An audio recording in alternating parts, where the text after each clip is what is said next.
the language has already offended me about how. How do I say it? Yeah? Chimoga is not the person who doesn't speak. That's me before I even speak.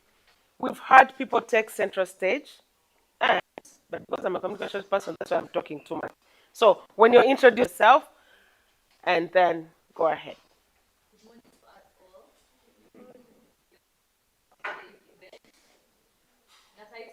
That we have different people that are slow learners and we have fast learners. And I believe we don't really consider the slow learners in the part of education or grasping concepts in class.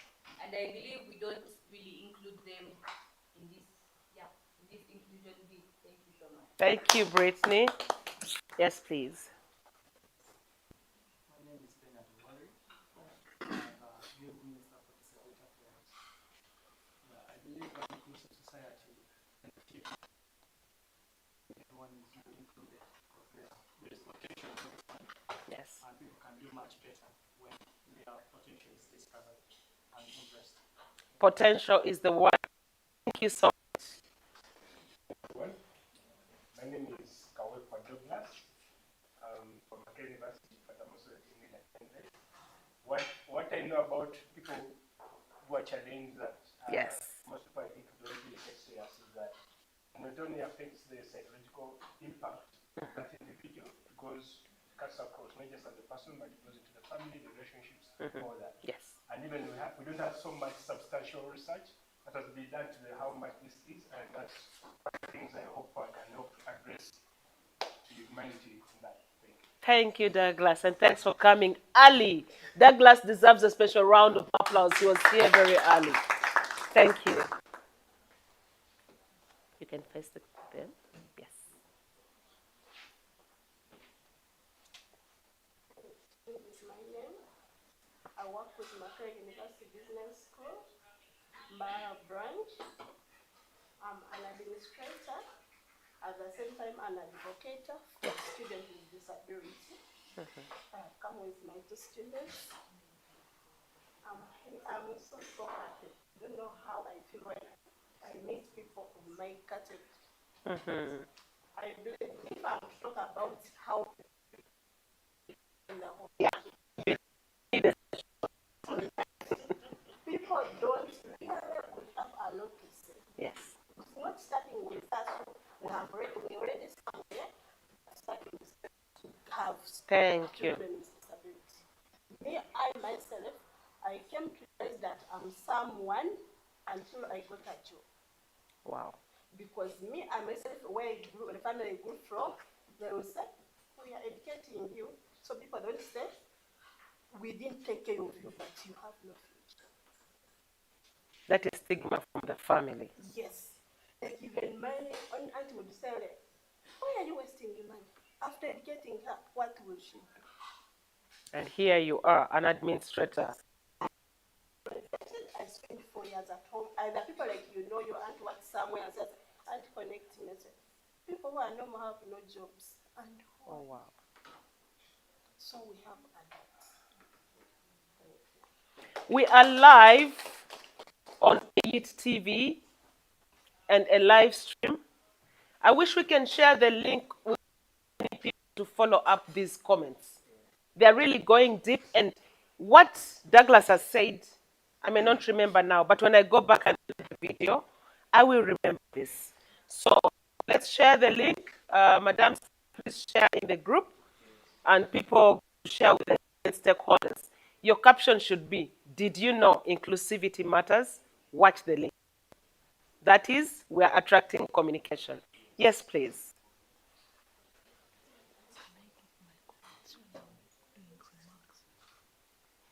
Comments where? Now. My name is Yolinda. Yes. I believe disability is not. Thank you. That's a good one. Also, it resonates with the first speakers. What we've had all the way matters. Yes, please. All protocol observed. A very good morning, everyone. My name name is Atugavile Bedrin, and I'm doing computer science here too. So back to the topic. Back to the topic of inclusivity. We do believe that these people with disabilities are also people like us. And if I'm talking about on inclusivity, basing on the culture context, basically when people, for example, when they're developing apps for people to use, most of the times they do not consider these people with disabilities. You find they are developing apps which favor the people without disability rather than favoring also the people with disabilities. Thank you. And that's why you're in computer science, to speak for us. Please, let's give her a round of applause. Yes, please. Good morning, everyone. I'm happy to be here. And my name is Nakati Agatha from Computer Science here too. And if I can talk about inclusivity, I as a person have a disability, but many don't know. And because of this, I've been left somewhere behind, like that. But me, I believe that a disabled person is also like a normal person, should be treated the way normal people are treated. Thank you. They should feel confident and feel at home. Yes. In the country. What's your name again? Nakati Agatha. Now, when you look at Agatha, what do you think is her impairment? Okay. No, I don't want you to show it. What is her impairment when you see her? You can't know. Okay. Do you want to share it? Yeah, it's okay. Okay. I have this one. Now when you see this, and when I put this one. Okay. Okay. So when someone, there's what I would pick from her is someone will be talking to her, she's a beautiful girl, and then they go, oh, that expression already downs someone. Okay. So what we do always, the body language can't lie when it comes to that. How many of you have watched Vanessa on TikTok? We shall talk about Vanessa. Remind me. Vanessa is one person who tells, she's a little person. People have abused her on social media. Social media is not for the weak. But Vanessa has persisted. And from her, I got to learn the world can never define you. How many of you have seen Pastor, this lady with a beautiful house? What do you watch on TikTok, Vanag? This lady with a beautiful Pastor, she starts with Praise God, Beingana. Just Google Pastor Beingana. She has a beautiful house. I'm using the elevator to go to the living room. Praise God. Da, da, da, da, da. You look at her house and you're like, am I in Uganda? Are we supposed to be here with such people? And then someone just insulted her. You're even ugly. She's like, I'm in the image of God. So don't let other people's rubbish get onto you. It's not easy. It takes time. We shall go back to Vanessa. And I'll ask, sorry, can I pick your name again? Annette. Annette is experience and what people say. Guys, when you watch others speak, you'll get motivated. Allow me skip her and then we go to the next people. Yes. Good morning. My name is Msika Kadisha.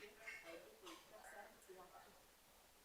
For me, when you go to disability, people think that disability is easy, but disability can be easy. Yes. We've just seen it with Agatha. Thank you. Yes, please. Good morning, everyone. This is Natunamba Susan, computer science here to Mbarara here. Then, when we talk about disability inclusion, I think, me myself, I think disability inclusion is all about rights, not I think it is okay. It is not all. It is not all about feeling sorry Yes. someone. I think it is all about dignity and treating someone fairly. Thank you so much. The word dignity stands out for me. Why? You may disrespect someone with impairment and you find them at the international stage. How will you look and you've seen them there? Okay? How many of us find people who are impaired and want to help them?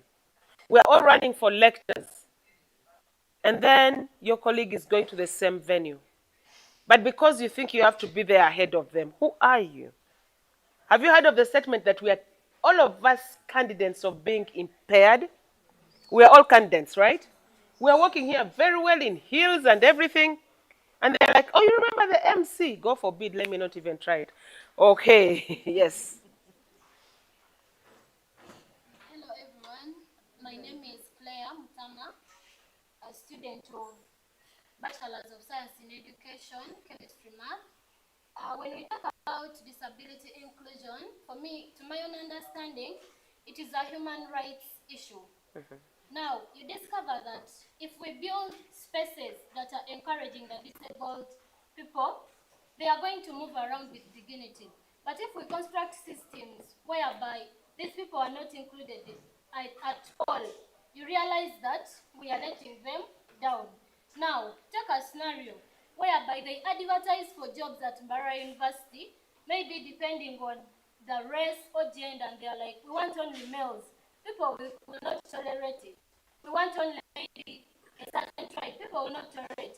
Why is it that we don't build spaces whereby if we are basing on race, gender, then we should also include the people that are disabled.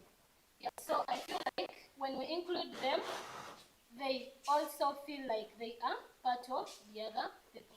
Thank you. Madam Stella, that's a take home. You are a council member. Get some adverts, at least put the clause of someone impaired is encouraged to apply. Even when they are, let them face the competition, but they are encouraged to apply. It will show inclusivity in our institution, but also I'm not saying that they should favor. Yes, please.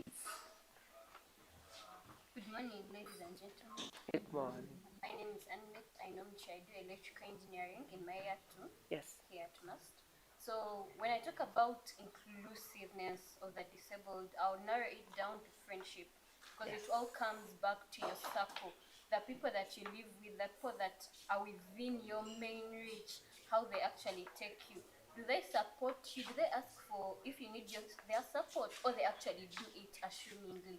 These people are not supposed to do it by asking. They shouldn't ask you, hey, can I help you get that water? They should actually get it for Get you, it for you. because they know the situation that you're going through. So once your circle alone makes you feel like you are wanted, and they're doing these things for you to make you feel inclusive, you go out there and you actually become inclusive.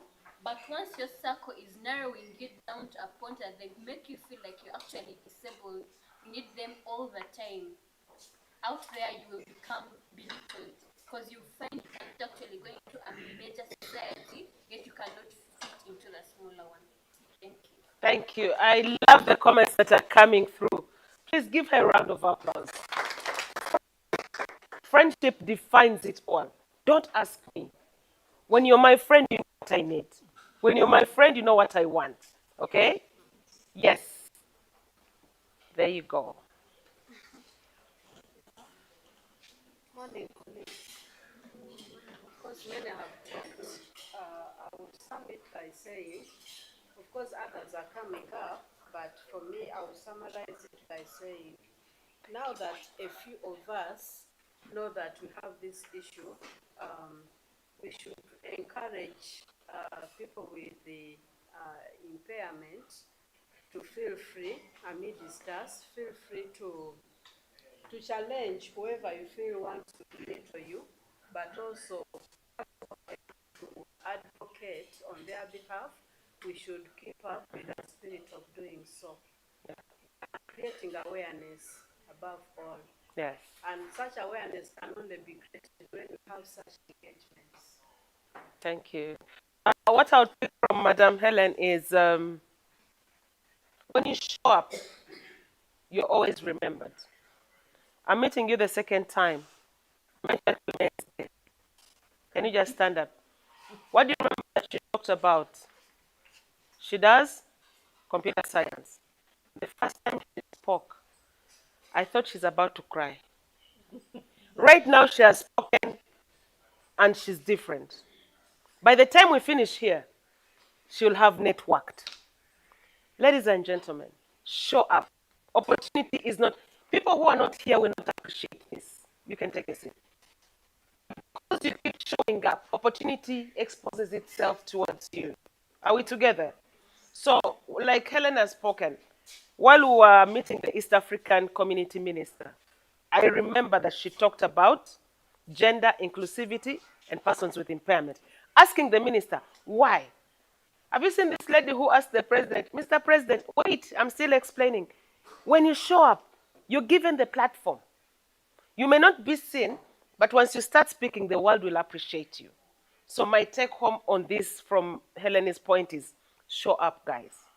When you show up, the opportunity comes. When you show up, people will appreciate us. When you show up, people will know that disability is actually a mindset. Are we together? Yes, please.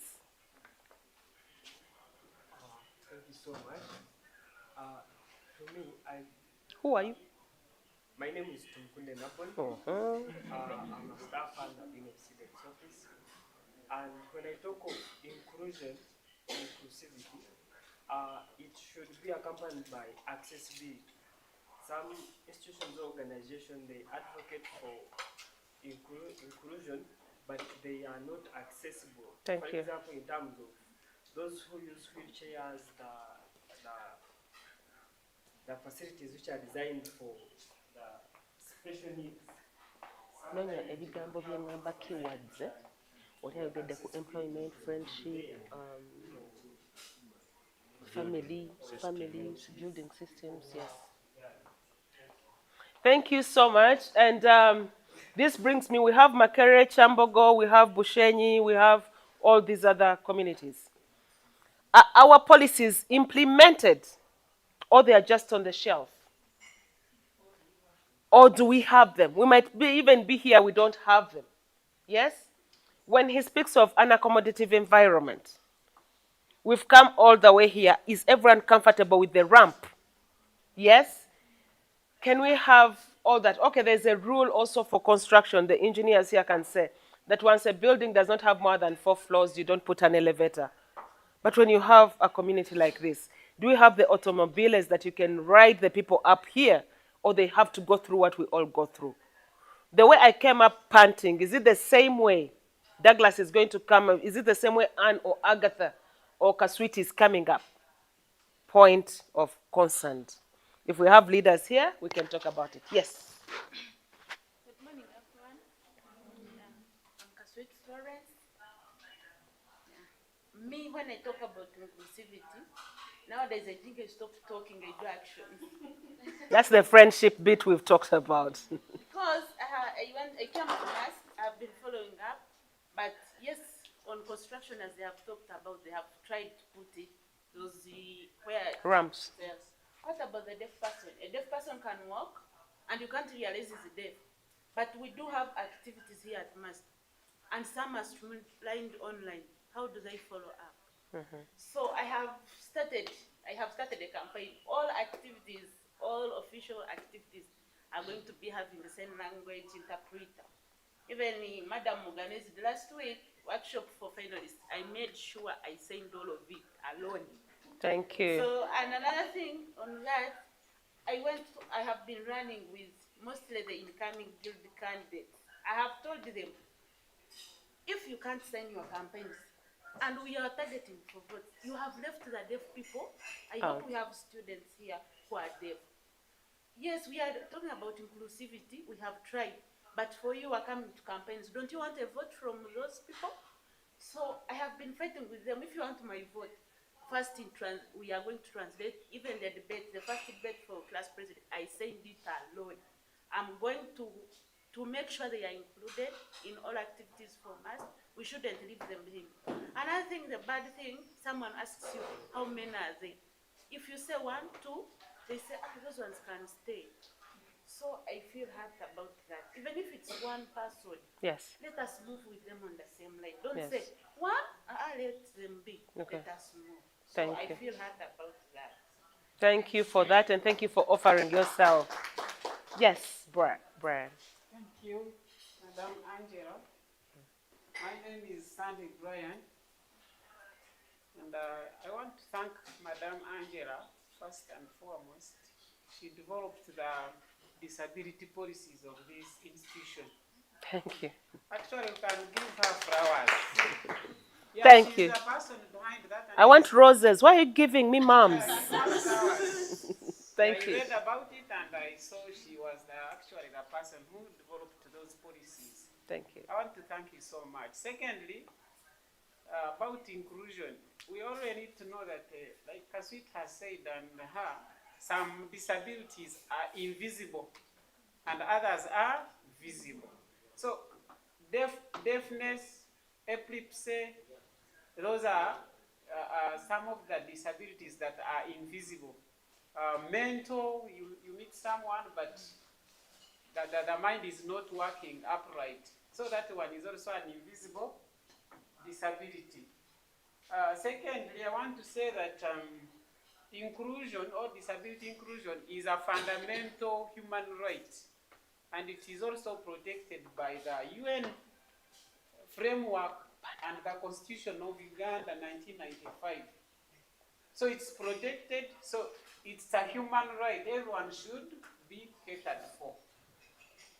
As I'm finishing, as we talked about briefly about sign language, you see, we all need to be equipped at least with basic communication in sign language.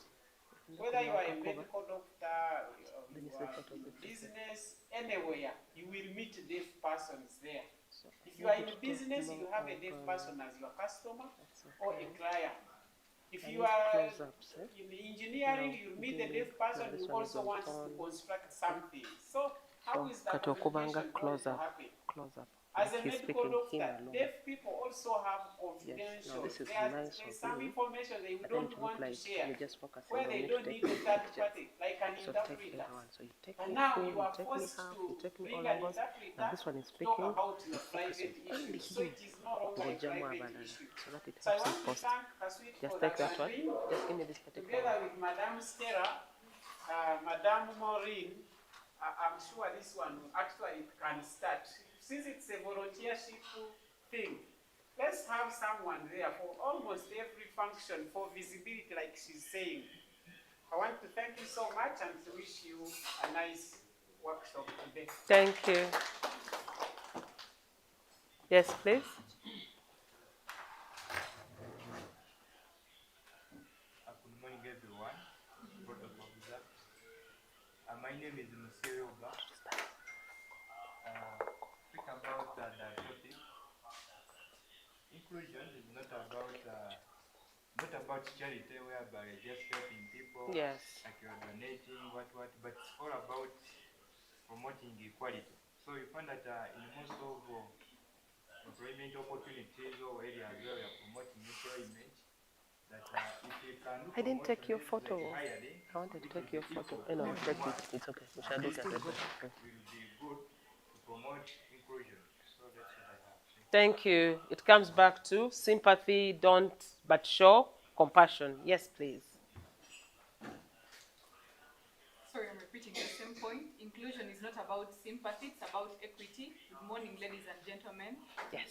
My name is Avasa Irene. I'm doing mechanical and industrial engineering year 2. And inclusion is not feeling sorry for someone. It's about creating systems for everyone. It has to be fair. It has to be a fair chance for everyone to participate in each and every activity that others who are not actually disabled can do. And also inclusion benefits everyone, not just people with disabilities. Thank you. Okay. Yes. Good morning, everyone. I'm sorry I came in late. My name is Clarice Mbambo. I am the Vice Girl President. So about today's topic, inclusion is basically making all of us feel safe and welcomed wherever we go. So it is all of our responsibility to make people feel like they are a part of us and not sidelined. So you see how she's whatever standing? space you're in, Take her that whatever picture. career Focus you're on her chasing, alone. whatever endeavor you're doing, I hope you make sure that you don't sideline other people, but make them feel like they are a part of you, right? Because because that helps them grow, and you know, you can actually be a part of their story when they are talking about people that actually help them feel in place. So yeah, that's all I can say. No, it's okay. We are heading here next. We're coming here. Good morning, ladies and gentlemen. Today is not a day of sympathy, but talking about the inclusiveness and celebration about people's disability. My name is Akanyo Arthur, a year 2 student doing bachelor's in welcome also as PWDs, welcome from voting at 2021 elections. We had involved in the last elections, but you participated, and you see now we should talk about How do you see, sir? How do you see the article of Uganda, the Constitution of Uganda 1995, that highlights about Article 35 and 21, the rights of inclusiveness about PWDs. But my take is, someone said, you seek space. There is disability grant where there is disability grant where they are saying you can make a group of 5 people as PWDs, then you get that money. So, and I want to thank MAST and the administration for recognizing the population, the little population we have of PWDs. Because you find that maybe like this side, that we have elevators to take these people. For me, I came to know about disability when I was in UNSA. So when I reached, I saw a congregation. They were men. So I was like, how do these people gather? And then, funny part, the candidate I had pressed me to PWDs. These people need attention. But I think now the role should be, within a university, how can we identify them and bring them on board?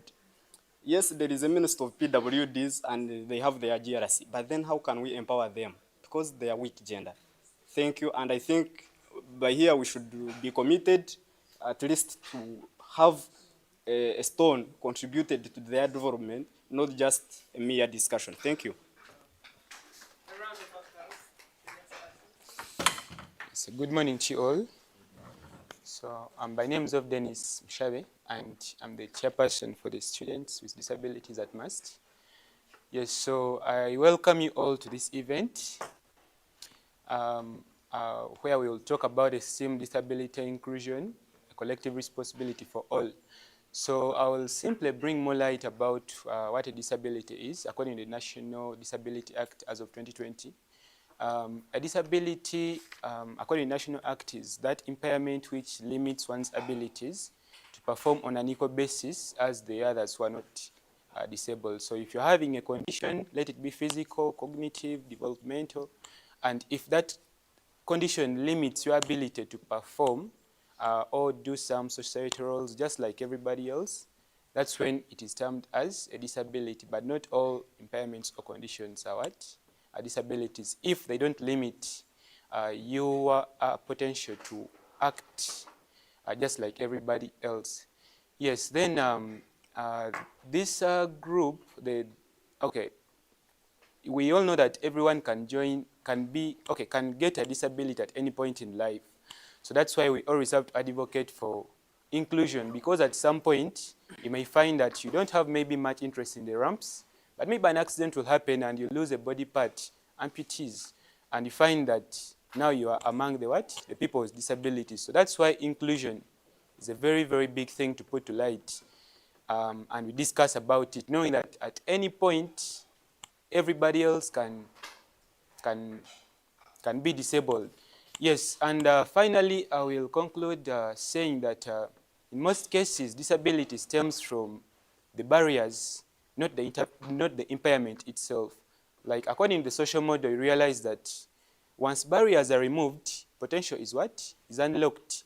So disability, you will find it stemming more from the barriers that are there, not the impairment. For instance, I have a physical disability. Yes, and at the same time, okay, besides being the president for disability, for the students with disabilities at MAST, I'm as well the captain for the MAST karate. So yes, you know that sport, it really needs some people who are like fit. Yeah, despite my physical disability, I went into it and I trained along with others. Like, I didn't find any barriers when I was joining to begin the training. So I trained just like everybody else. And guess what? The last time I represented the university in the inter-university competitions, I came back with 2 gold medals. So, yes. So assuming that maybe at first when I was joining, maybe there was a barrier that would prevent me from training, I wouldn't have got those. So realize that when I didn't find a barrier, potential was unlocked. Yes, so that's why inclusion becomes an important part. That when we unlock and remove all these barriers, potential is unlocked, and these people with disabilities can actually do better. Yes, so thank you very much. Thank you, Dennis. Did the gold medal come with money? Good morning, friends. Yeah, my name is Ahuri La Miracle, and I do a Bachelor of Science with Education, Year 1, my town campus. As a teacher, I really mind about inclusivity in the sector of education. As a teacher trainee, sorry. But still, I'm a teacher, right? In the making. So, yes, I believe, I actually want to thank most of the education organizations, for example, UNAIB. For some of us, we're given some opportunities. For example, they give you some kind of extra time and you have the time to do it. However, I've come to university and I've not seen much of that. So I believe we need to really advocate for more of that. For example, in our tests, in our end of semester, I really haven't seen much of the inclusivity part in it. They just take everyone, you know, generally. They don't actually mind about asking who could be having a difficulty. And I believe someone might be outside there and maybe he or she feels out of place to speak out. Yet I believe speaking out is. So we need to advocate through organizations like the MAST PWD Association, where we bring everyone on board. And lastly, when she mentioned about some money from the gold medal, I remembered something. There is a grant for the people with disability that are on government. They receive an extra, yeah, from the government. But I also think about others that are not on government. Aren't they disabled? Don't they deserve this money? Don't they need this help? So I believe we also need to lobby in somehow from the government. We really need to support everyone. Yes, because actually most of the people with this who are disabled might not get a chance to be on government. But if you say we are giving only this extra cash to the people on government, you have left out a very big community outside there of disabled people that really need this help. So I believe also that could help us a lot and a lot. Thank you very much. Thank you. Madam Stella, we are sending you again for support that I may not be government sponsored, but when I come and register in the associations of students with impairment at MASP, what should motivate me to bring my colleague to also mention their problems? And when they mention their problems, we are able to know who to plan for as a university. Okay? So we are also encouraging the students to come out and speak. He's speaking about not being given extra time. I want you to comment about that because at least from what I know, in the Faculty of Medicine, there's a student who is always given 1 hour extra, courtesy of you. You reported that to the dean and they know. So why don't people like Miracle get extra time? Who is responsible? Where is the gap? Okay? This is all feedback and we thank you for sharing openly and with integrity. Thank you so much. Good morning to us all. My name is John Baptist Labeja. I do software engineering and I'm in my 3rd year here at Chiomoro. One thing that I know people are not aware of outside there, those without impairments, is that they think if someone is disabled, then they're kind of like unhealthy. But according to WHO, that's World Health Organization, they say that if someone is a deaf person, then that does not mean that he or she is unhealthy. Or maybe if someone is blind, that doesn't mean that he or she is unhealthy. The same to the dwarfs and the rest. This takes me to say that the biggest challenge is not disability, but the issue here is indifferences. There are a lot of indifferences between those who are disabled and those who are not, in that they underlook at us. But then we all know that disabled people are actually experts in their own needs. Thank you.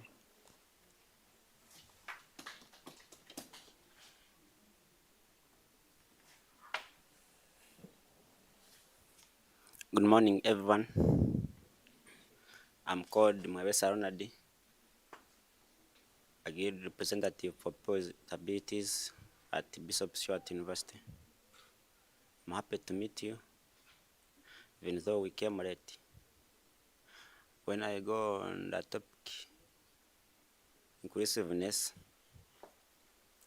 like on that grant, where the government is funding people with disabilities, me, myself, I tried to approach that offices, but the thing failed.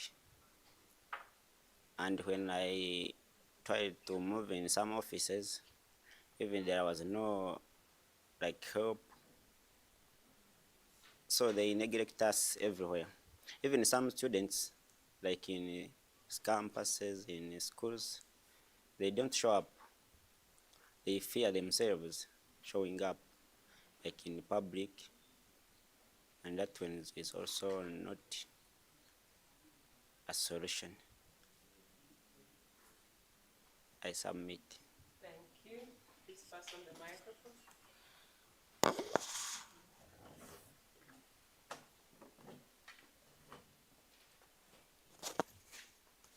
Protocol observed, I dignify the dignity of whoever's managed to make it to this function.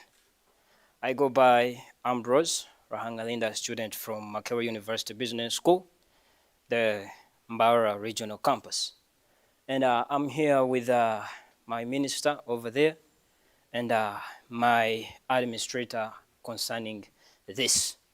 And probably I will start from Miracle's word of that he talked about. So the people living with disabilities are not really being considerate when it comes to them, when it comes to them in need of some extra time during their final exams.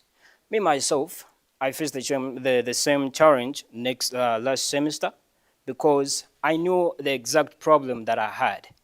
I needed some extra time because, yeah, just like he said before, during our lower levels of education before I approach to this, some extra time was considerable to us. But now when it came to the university policy, I talked to the campus chief and then he was like, we may not be able to help you out because we don't know how exactly we can do that. And then I'm someone who really understands the protocol, how it works. I had to find evidence or proof for them and then recommendations from a medical faculty at MUST in town from the doctor concerned about the vision and source of that. I took the evidence to them and the recommendations to them, and then he was like, yes, thank you for this, and then we shall hope to do the best that we can. But when time came, it was all vanity. There was nothing they did about that. And then I looked at that, maybe not saying that they never considered it, but or maybe the campus chief did all he could, or maybe the administrators that were invigilating the papers never did that. But that is what I wanted to talk about that. But now coming to my point, I say, not all people living with disabilities want to be fixed. Because many of us in the communities that we come from, that happens to be a way of our identification. Whereby, and when it comes to that community, it will be often called social model disability, you get. And now the fact that someone might be, because me, I don't believe that someone is disabled. We just live with the disability. And now the fact that we just live with it, and there is no way, we may not demand for it to be fixed, but rather to be included or involved in what exactly we have our expertise in. So I conclude with my conclusion. I draw it to we that have managed to make it here today. That we might all be challenged in many various ways on the way how we do our daily activities. But yes, we have to keep it in mind that what we are cannot be fixed at the moment. But then the people that we live with should also understand that what we are cannot be fixed, because me personally, I'm just someone who is very much proud of being who I am. Because for being who I am, that's the only way I've managed actually to step into this place. This is not the first time for me to attend such a function, and actually talking about the same, maybe the similar theme, because at first I was still at the main campus in town with Mr. Bernard, because he invited me. I had to represent my minister on that. We still talked about the same thing. And now here, finally, I'm back again. So this is the chances that I've always imagined, and I've always made sure that by all means, I have to show up. You got the point of showing up. Please, let's You give get. him a round of applause. Thank you. And it is a lot that I have learned from this. And it is a lot that I'm to contribute, because yeah, it happened for me to have a little sister just like me. Just so I know what exactly she needs. I know how exactly she must be treated. Though she's she's too young, she hasn't experienced the hardships that me as a person I experienced. Because too much of the criticisms are all over the places. But you have to know your purpose, and then when the opportunity comes in for you, you just stand up and get it for yourself. Because nobody can do that for yourself unless you do that for yourself. And with all, I really welcome you once again. Thank you.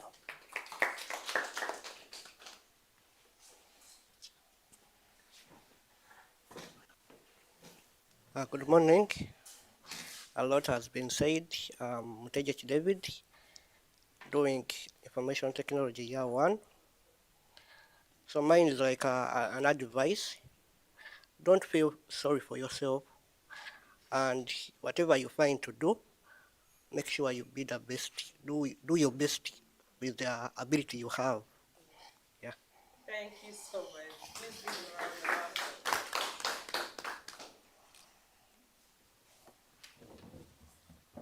Good morning. You're not Mushabe's brother. Am I the only one seeing that? Please, Mushabe, stand up. We're doing DNA here. Okay. Just to give you a moment of light. All right, thank you. Yes. Good morning, dear friends. My name is Kagwa Hamza from Chamberlain University in year 1, doing a Bachelor of Science with Education, Biology, Physical Education. Talking about the disability inclusion, I'll take it back to the equality and non-discrimination. You know, all individuals must be treated fairly, regardless of the sensory, intellectual, physical, or mental challenges, and all opportunities must be accessible to all people where they can find them. And then fair treatment is not the same as identical treatment. Take an example of someone who has an eye impairment sitting for an exam with people who are good with their eyes. So that such a person needs an extra time to answer. He also a paper. So that is what we call equity, and equity is what creates real equality. I submit. Thank you. That's a good one. Equality and equity. Good morning to everyone. My name is Naluma Priscilla Semakula, a student at Chambogo University, Bushenyi Learning Center. I'm I'm very happy to be here because it is my first time to be here.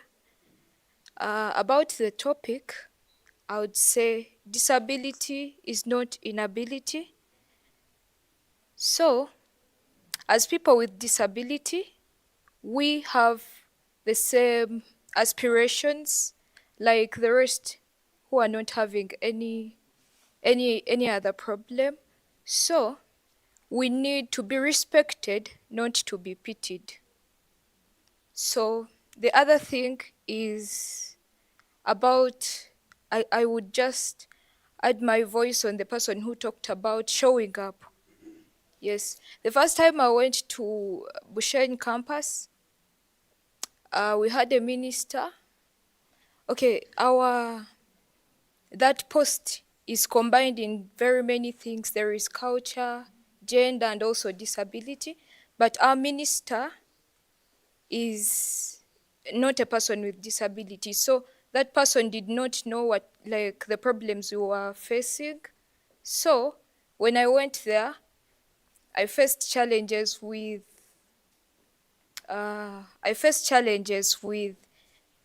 inclusion because I couldn't see on the board and no one knew that. I tried to talk to some people, but then they couldn't understand the whatever I was going through. Fortunately, I talked to the administrators and they put my complaint into consideration. But I think showing up is the very good thing because if at all I'd not, left my comfort zone to go and complain to the administrators, no one could know that I was facing some challenges and I would, like they would hinder me from achieving my academic goals. Thank you.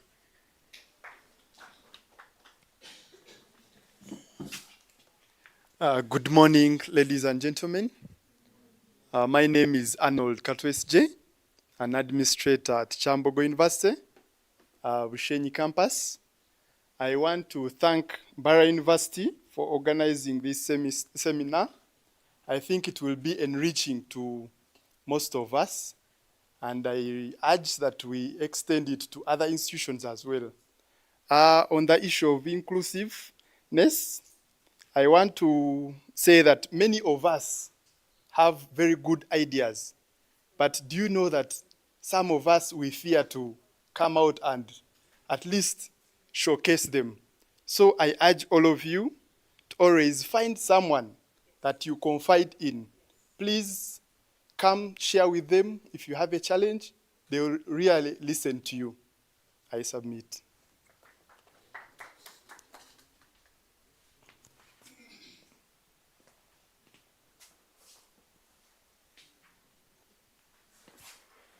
Good morning, ladies and gentlemen. My name is Bonne Gumoshawe. I'm a student at Bishop Stewart University, and I'm pursuing Bachelor of Laws. I'm in my second year. I've come with my minister, Mwebesa Robert is there. First of all, I want to first take this opportunity to thank Mas for organizing this. I'm so humbled and I really feel at home when I meet people of my category. I feel very fine. I can see some faces are not familiar with me because me, I gotten a chance. I went at Makerere University for assessment of people with disabilities. When I finished senior 6, I was expecting to get that scholarship, but maybe God didn't appreciate this, that, and I didn't get that opportunity. I didn't get that opportunity, but I thank God. I gained a pride for loan scheme, and by God's grace, I got that opportunity. So even though I'm doing though, but I'm on loan scheme, you people, and they use it to say loan scheme is for science students like but I want to assure you, when you're a student with disability, you're allowed to apply for loan scheme on whichever course of your choice. What I can talk about disability inclusion, like, it's not just about allowing people with disabilities to be present, but it's about removing barriers and creating environments where they can strive, contribute, and be respected. Here I mean, my first time to reach at Bishop Stewart University, because I got a chance representing people with disabilities on BSU Law Society. But my first time to reach at BSU Faculty of Law, every person was looking at me. I felt so sad. It was like I'm in a long place, but I thank God I later catch up with others. So, and I'm trying to create that, to breaking that gap between other students with people with disabilities at law faculty. They can appreciate me. I have done that, and I don't think there is a person who doesn't know me at Faculty of Law BScu. Yes, for I'm that person who likes presenting myself to others despite of the way I am, but for me, I feel so good. I use it to hate myself during my time when I was in primary, secondary. I used to hate myself, but I later sat down and appreciated the way I am, because the time I went at in Makerere University for that thing, I saw people with disabilities. I was like, Bonnie, I'm okay. I'm okay. And from there, I started loving myself as a person with disability. So I beg submit.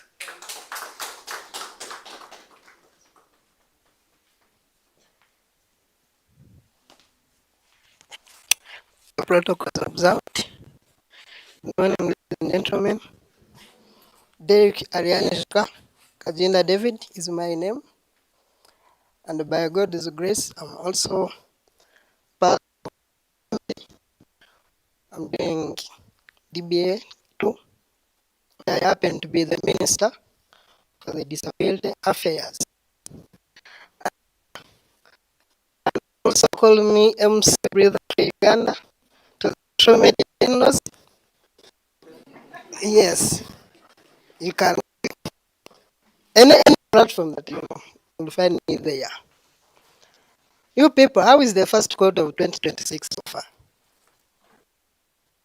Wanji,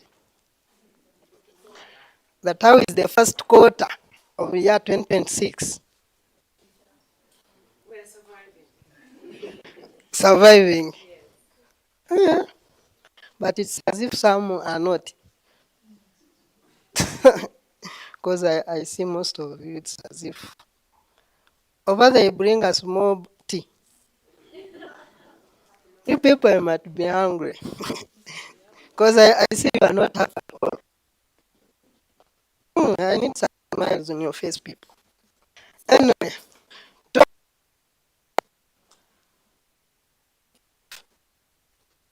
talking on action, talk about accessibility, the environment, the inclusive policy, people, the community.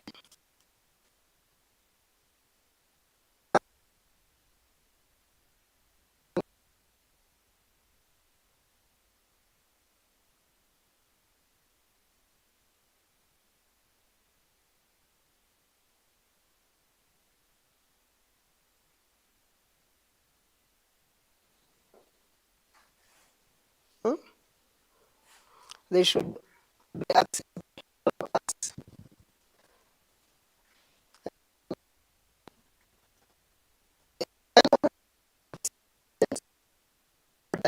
Should be accessible because some of them are excluding us with the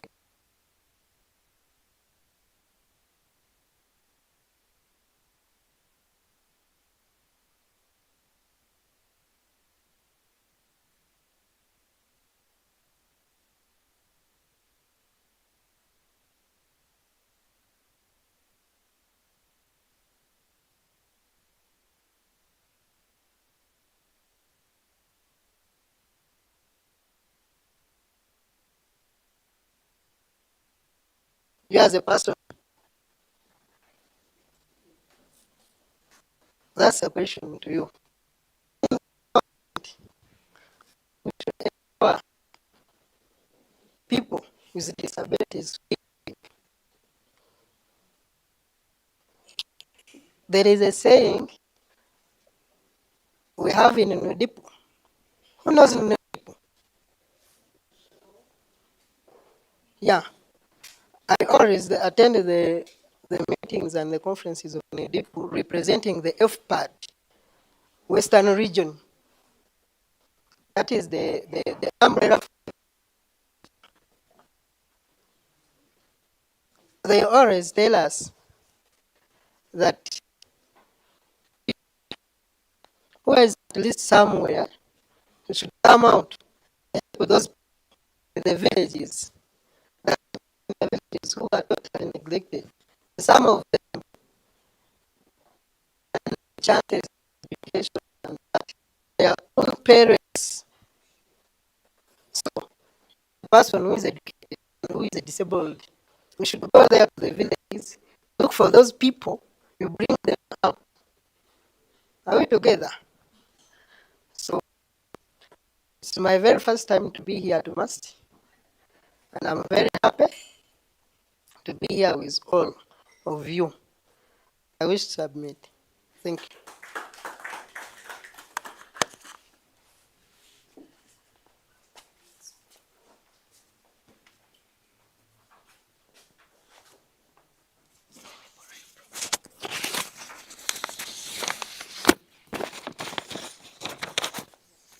Ladies and gentlemen, your contributions are wow. Do you know what you've just done? Please first clap for yourselves. I tell you what you've done. Today, whether council or the president has allowed me to crown you, you've made the vice chancellor's remarks. What you've said, it's what the vice chancellor would have said, but we are going to take them back. We are going to rush through the program, ladies and gentlemen. We shall have the Dean of Students give us the remarks to officially open. Allow me to welcome Madam Maureen Kahima. Please come and address us. And after, I will invite our minister here for the Guild, Bernard Owar, to give us the biography of the next speaker. Madam Maureen, please come. As she's coming, ladies and gentlemen, I didn't tell you to clap. Let's go in 3, 2, 1. Happy birthday to you. Happy birthday to you. Happy birthday, happy birthday. Happy birthday to you. Now the one for campuses. Happy birthday, dear Dean. Happy birthday, dear Deanie. Happy birthday to you. Happy birthday to you. Happy birthday, dear Deanie. Okay. Angela, I'll get you arrested for that. It's my birthday, and I thank God for the many years He has given me and being here and healthy. Good morning. Is it still morning? Yes, we are just on the brink of midday. Good morning, everyone. You're very welcome to MUST. Those of you who are not of the MUST community, you're very welcome. And even the MUST community, the students and everybody, we welcome you to this very, very important engagement. I bring apologies from the Dean of Students. He got an abrupt engagement and he traveled last evening. So he needed to be in some space today. So he can't be here. And also from the VC, like Angela has said, you have actually made her remarks, but she's with us, probably online, or she will get to watch what we are engaging in. So I'm here representing the Dean of Students. My name is Maureen Kahima Tuonjirwe. I'm the Deputy Dean of Students.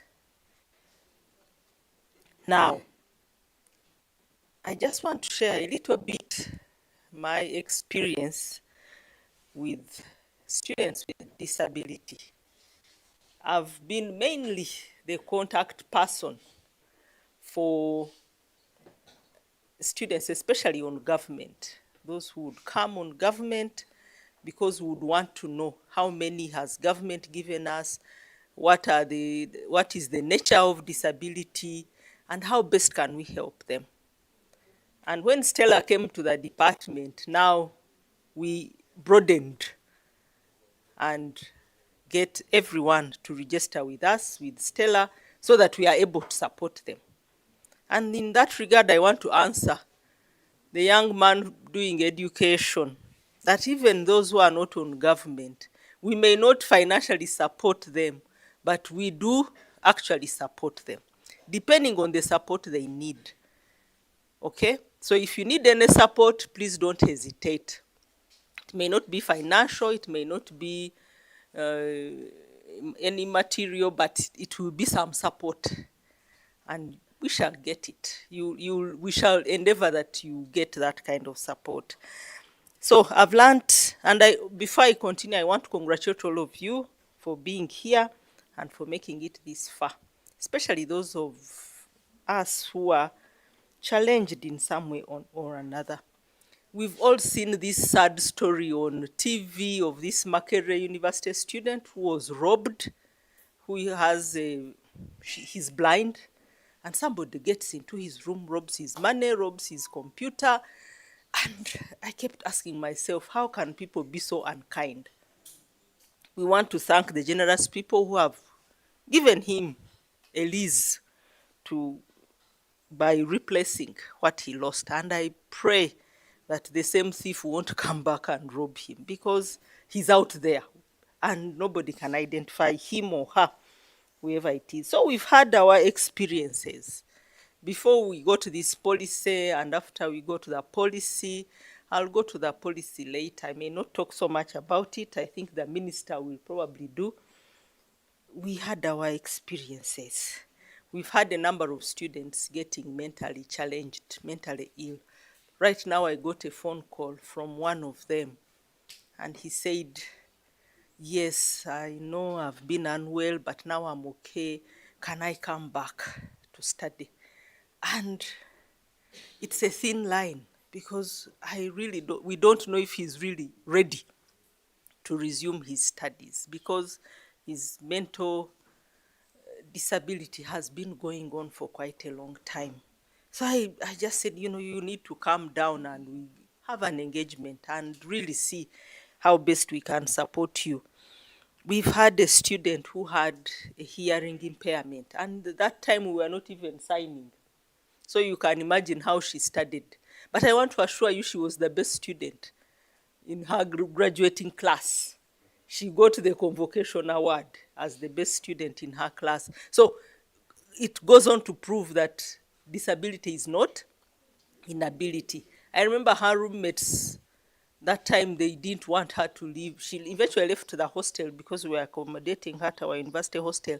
But these people are saying, this girl is brilliant. We want to remain her friend so that she can help us discuss. For her, she could talk, but she could not hear properly. But so if you were slow in your communication, she would actually read your lips and follow. So we supported her in a very small way to see how best, but she emerged the best student. Then later we got a student. When the admissions person told me, no, we are getting a student who is in a wheelchair. I said, oh my God.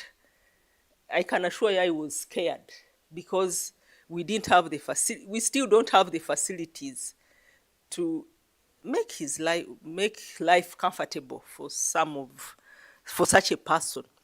It's only recent that we have improved our hostels at town campus with maybe a special toilet for a person with disability, but accessibility is still a challenge. So I remember when they told me, I said, no, I need the contact of the guardian of this person or the parent.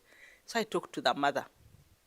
We talked to the mother and we are like, we know, yes, your son loves must, but we are thinking must is too far. This was a student from Kampala.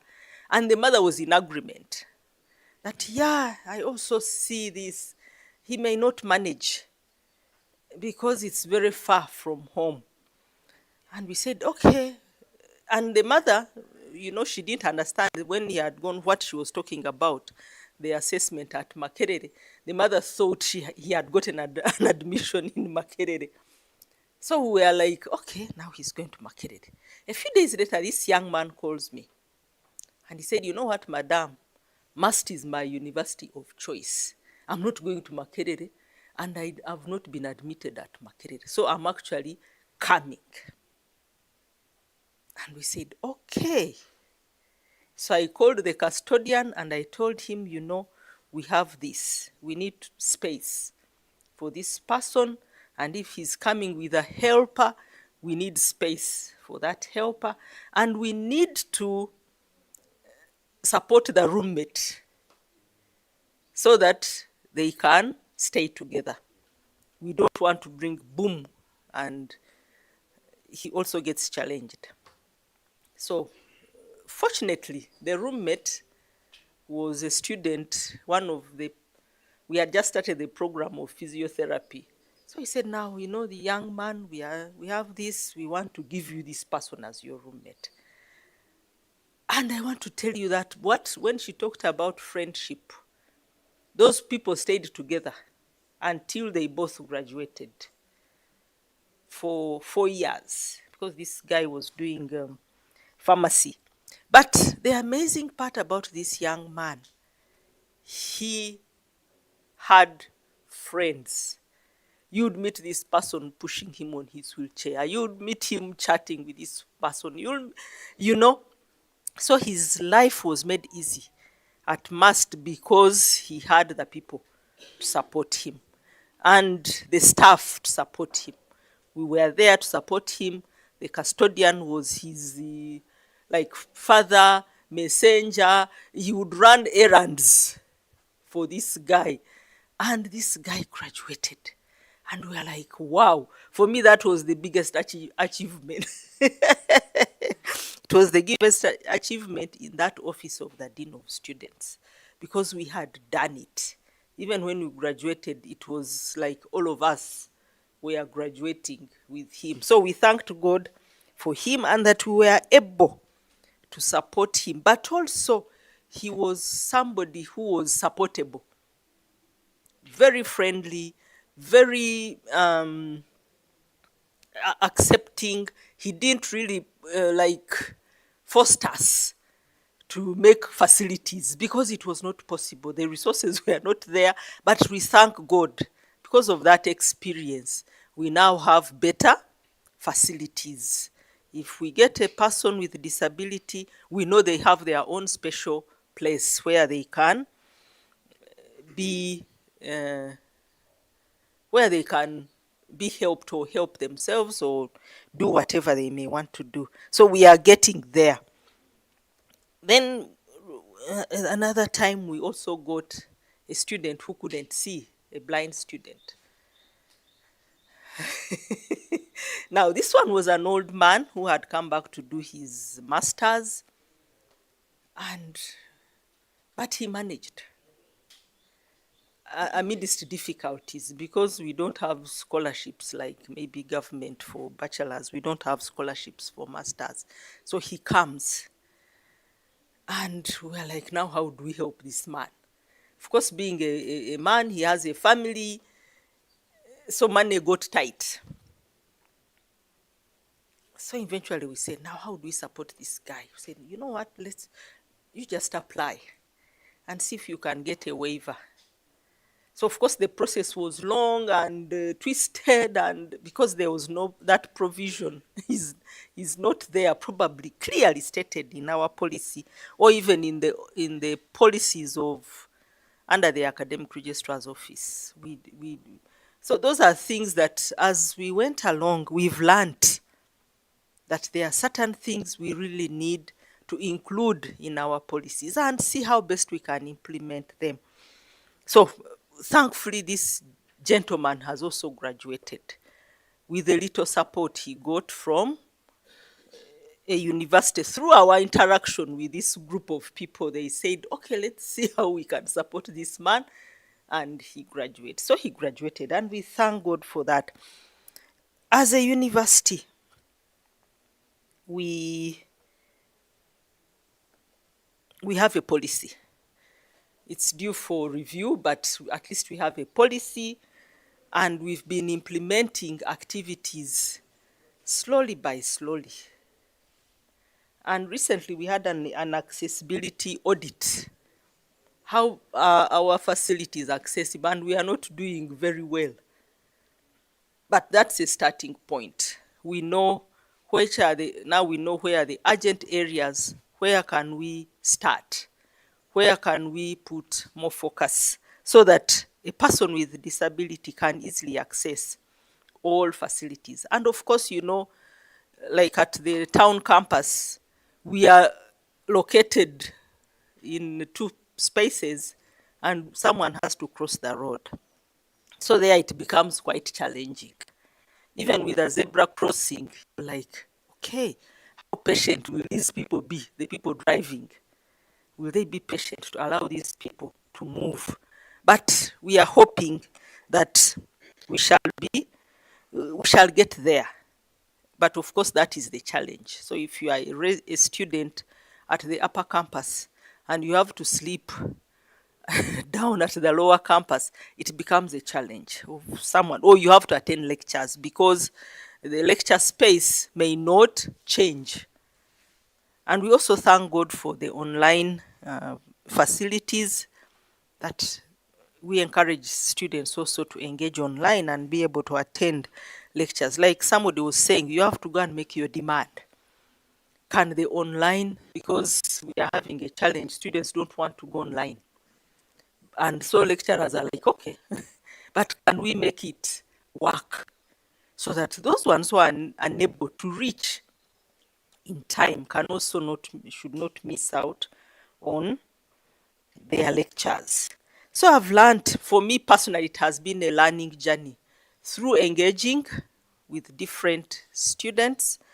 It's been a journey of learning, and then you unlearn, and then you relearn again. So it has been a whole series. I've been in the Dean of Students department since 2012.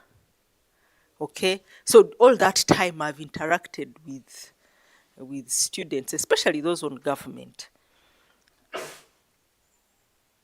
And then along the way, I've learned one thing.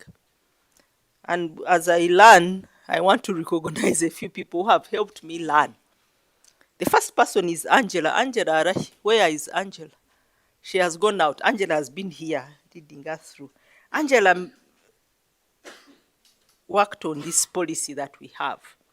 And actually, at one point, Angela was convinced that she needs to go and study, to go to Chamboga and study that qualification in special needs, because she's really passionate about people with disabilities. Very, very passionate. So she started the process of us having a policy as a university and started the implementation process, okay, of the same policy. But later, she moved on to another office, and now she's the communications officer of the university, but she still advocates. That's why she's here, because of that passion. Then I want to recognize Stella. Stella is one person who will tell you that it can be done. And once she says she wants to do this, she will do it. She has made the implementation of this policy move faster than we thought it was possible. So Stella is very, very key in the implementation of this policy. These small things we are doing, the accessibility audit, we recently had an assessment of all students to assess the level of support they need. We may not give that support, but at least it's a beginning. It's a big, big step in the right direction to know. And I remember during that assessment, some student, I don't know if he has been operated, was scheduled to go and have his eyes worked on. He didn't know that he had such a big challenge with his eyes. So we thank you, Stella, for that huge, huge gap that you've helped us as an institution to bridge. I also want to recognize Helen. Helen was there. I don't know where she has gone. Helen is recently, he's a staff of MAST for a long time, but recently in our department as gender and equity officer. And she has made the implementation of most of our policies very easy, because now we have a staff to help us coordinate many of these activities. She works hand in hand with Stella, she works with me, she works with everybody to make sure that policies are implemented and reports are made in time. So Helen, wherever you are, we want to thank you. I want to thank one other person. He's not a staff of MAST, but he's like one of us now, Brian. Brian started says. So we thank God disability. When Brian one time we were interacting in a forum like this one, and he said, you know, we shouldn't assume that when you see someone with a need, you really need to run and help. You need to know. You need to ask, do they need your assistance? And for me, that was a big take home at that time.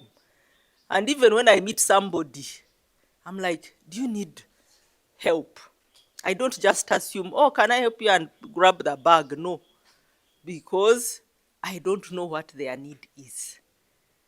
I need to first know what help do you need, or do you need help anyway? Okay, so for me, that was a big lesson that we shouldn't assume. So we are implementing a policy, and the challenges are many, and it's not a one size fit all. Each person has an individual challenge. So we encourage students when they are here to always register and tell us, what support do you need? It could be like, I think somebody who mentioned it could be a chair, maybe a chair is too high, or maybe you need a lower stool or a lower chair, or you need time, and that one we've always done. If we are informed, we inform your faculty, we inform the office of the academic registrar, and if you need extra time during a test, during an exam, that one should be given. Nobody should fail to complete their exam because they were not given extra time. As long as we know, we shall communicate. That is the easiest thing we can do to support you. Helen has walked in. She's the person I was talking about.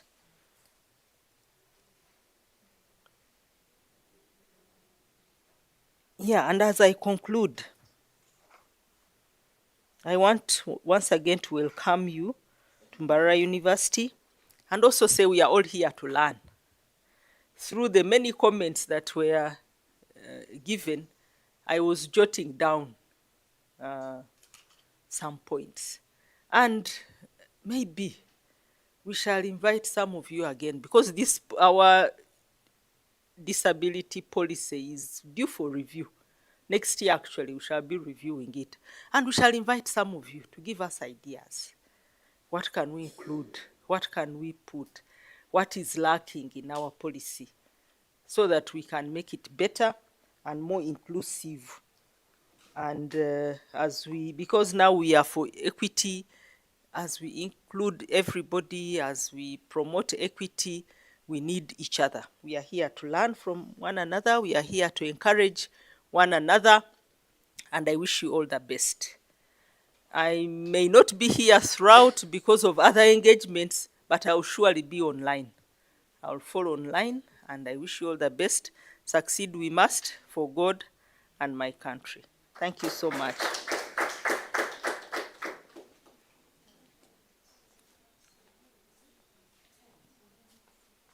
Oh, I forgot. Sorry. I'm sorry for coming. I forgot to recognize the institutions which have joined us.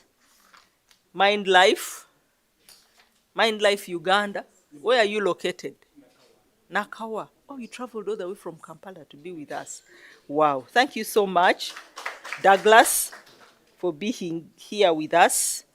We want to recognize Chambogo University, Bushenyi Campus, Western Campus. We want to recognize Bishop Stewart University. We want to recognize Makerere University Business School. And we want to recognize, is Ankole Western University here already? Any institution I've left out? And of course, I want to recognize MUST. Thank you so much.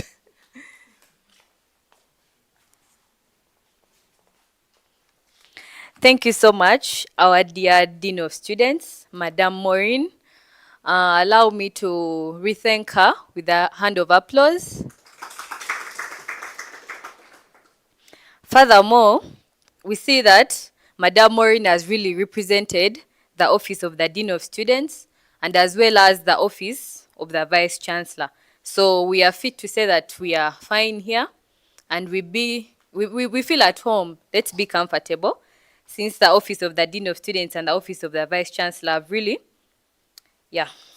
So we furthermore go to introduce and we are going to introduce and request the Minister of Disability Affairs, Mr. Bernard Orr, to come and tell us furthermore about different guest speakers that we have around so that we can proceed with our program. Thank you.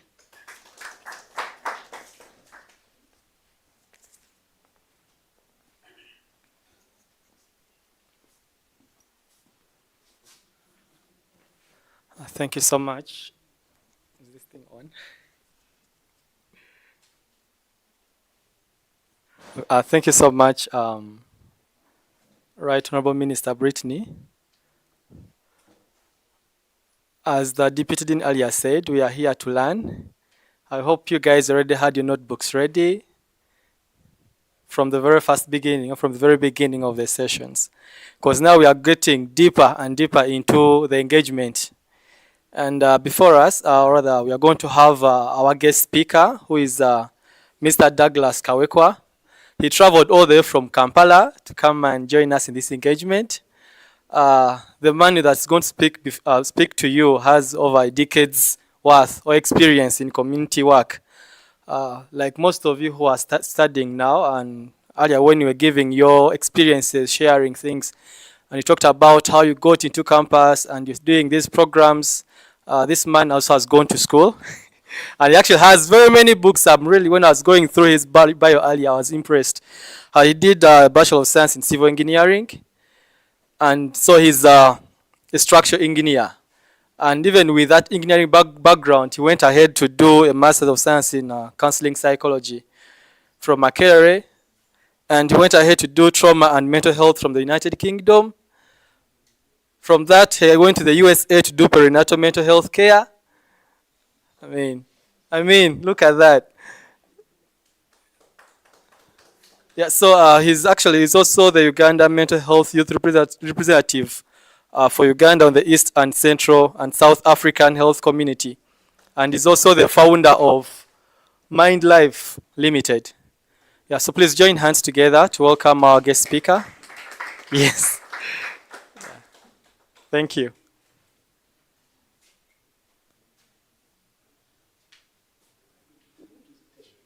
Yes. Presentation, how are we going to project it? I think we're going to project it From that side. or bring the piece to Yeah. I guess this will work.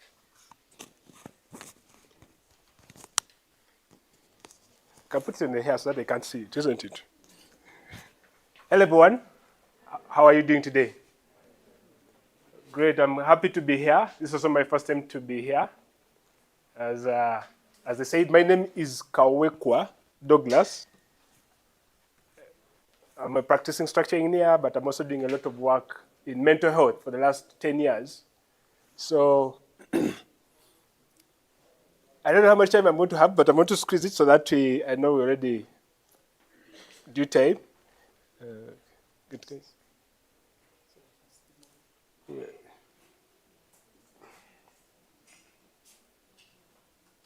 So today we are going to basically talk about challenging stigma and fostering inclusion, the theme of our engagement today. Yeah, so the presentation will be there, I'll be following in together. So this is about me, like the presented. So Mind Life is a mental health and teletherapy organization. And basically what we do is how do we break stigma about mental health, but also enabling people to get support. Like the insights that have been shared in here, it's the work actually we're looking in. However, we look so much on using community-based approach to mental health. With the experience I've had in the West and back here in Africa, because like they shared, I represent the young people to the East Central and Southern African community. So I've engaged with the young people from Uganda, Kenya, Tanzania, Malawi, Eswatini. Our approach to supporting each other is more of community. And this is one of the things that bring about the belonging and being together. So with that approach, we've done work with government, we've done some pilots with the Uganda Prison Service, we've done works in the workplace and in schools, as well as in the universities like Makerere, Cavendish, KIU, and now we're also here. Hopefully, we're looking forward. Oh, Chambogo also, not just Chambogo, Chambogo. Yes. So how we do our work is basically one, activated mind life. Here we're looking at how do we build help-seeking behavior. And through that, we do what we call psychoeducation, mental health. Getting people to understand, oh, I have a problem, I need a challenge, I need to talk to someone.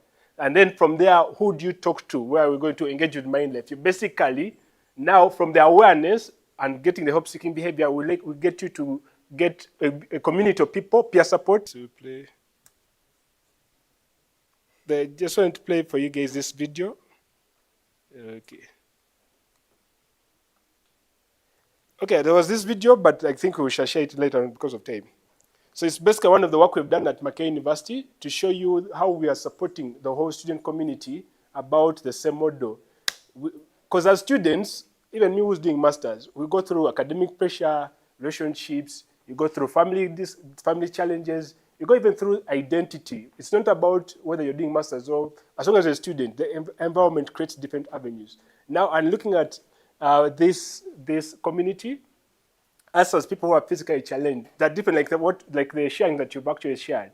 All this brings about the aspect. Then, when I'm going through this, where do I get the support? Who do I talk to? So that's what we're actually doing in there. So today we are here basically, one, to talk openly about mental health and disability inclusion, but also to understand how stigma affects students' well-being. And that, I believe, will help us to create practical avenues on how we can actually be able to support ourselves, but also the other people who are out there. Because I know, like, one of the points I shared about the friendships, right? The community, like I said, community is very important as us as Africans. So the goals of this is basically, like I said, to understand the relationship between disability inclusion and mental health, acknowledge the impact of stigma, recognize the indicators of emotional distress, engage in supportive responses, and dedicate yourself to initiatives that can foster an inclusive campus. So we're looking at, when I was looking at doing this presentation, I was looking at how do I support you to become aware of yourself, into supporting yourself, but also being able to support another person. Because that's where the power comes in. When you can support yourself, when you can identify, like, I'm having these challenges, I know how to get support, and I have someone who doesn't know, because now you're here, and you have other, a multi effect of so many people are actually with you, then you can actually be able to do what? Support them. So basically, this is all about going to be an inclusive and a very comforting environment. That's what is about the rules. So I'm hoping that you're going to share, because it's going to be very interactive. I want to hope you're going to share and respect. Like I've already seen this. We're already very comfortable with each other. We are shared very honestly. So I'm hoping this will be very helpful. So one of the things I know, like Annette, how do students? What would make you what would make you belong? You at MOOBS. This is just an icebreaker. Just 3 insights. What could make you belong at school, in a university? Of course, you've shared all these challenges we're going through, but I would just like to get some insights. What could make you belong when you're at school? Accessibility. Could you break that down a bit more? For example, if the student, Yes. Person with disability, Yes. you're allowed to go anywhere. If you want to meet the principal, let's say, no, for you, no. Let someone else go and talk with you, someone else. No, but they allow you to access to those people, to get those people and out your challenge. Yes. Then I can talk on behalf of workmates. Okay. When they say like we have community engagement team building, they will say, now children, if we take Annette to the team building or we are going somewhere out, when you're going somewhere out, like, well, why shouldn't we involve children? What will she do? Yes. But if whatever they do, they involve you. Yeah. They help you to belong in that area. That one can break the ice and to be comfortable and to do what you are supposed to do. Because when you look at disability, it's not about being disabled, but the environment you live in. Does the environment you're living in allow you to do what you're supposed to do? Okay, great. So being treated as any other person, irrespective of how you are, right? Yes, that's very good. Any other person would like to share? Any other 1 or 2 people would like to share? Out of the audience. Anyone? You would want to?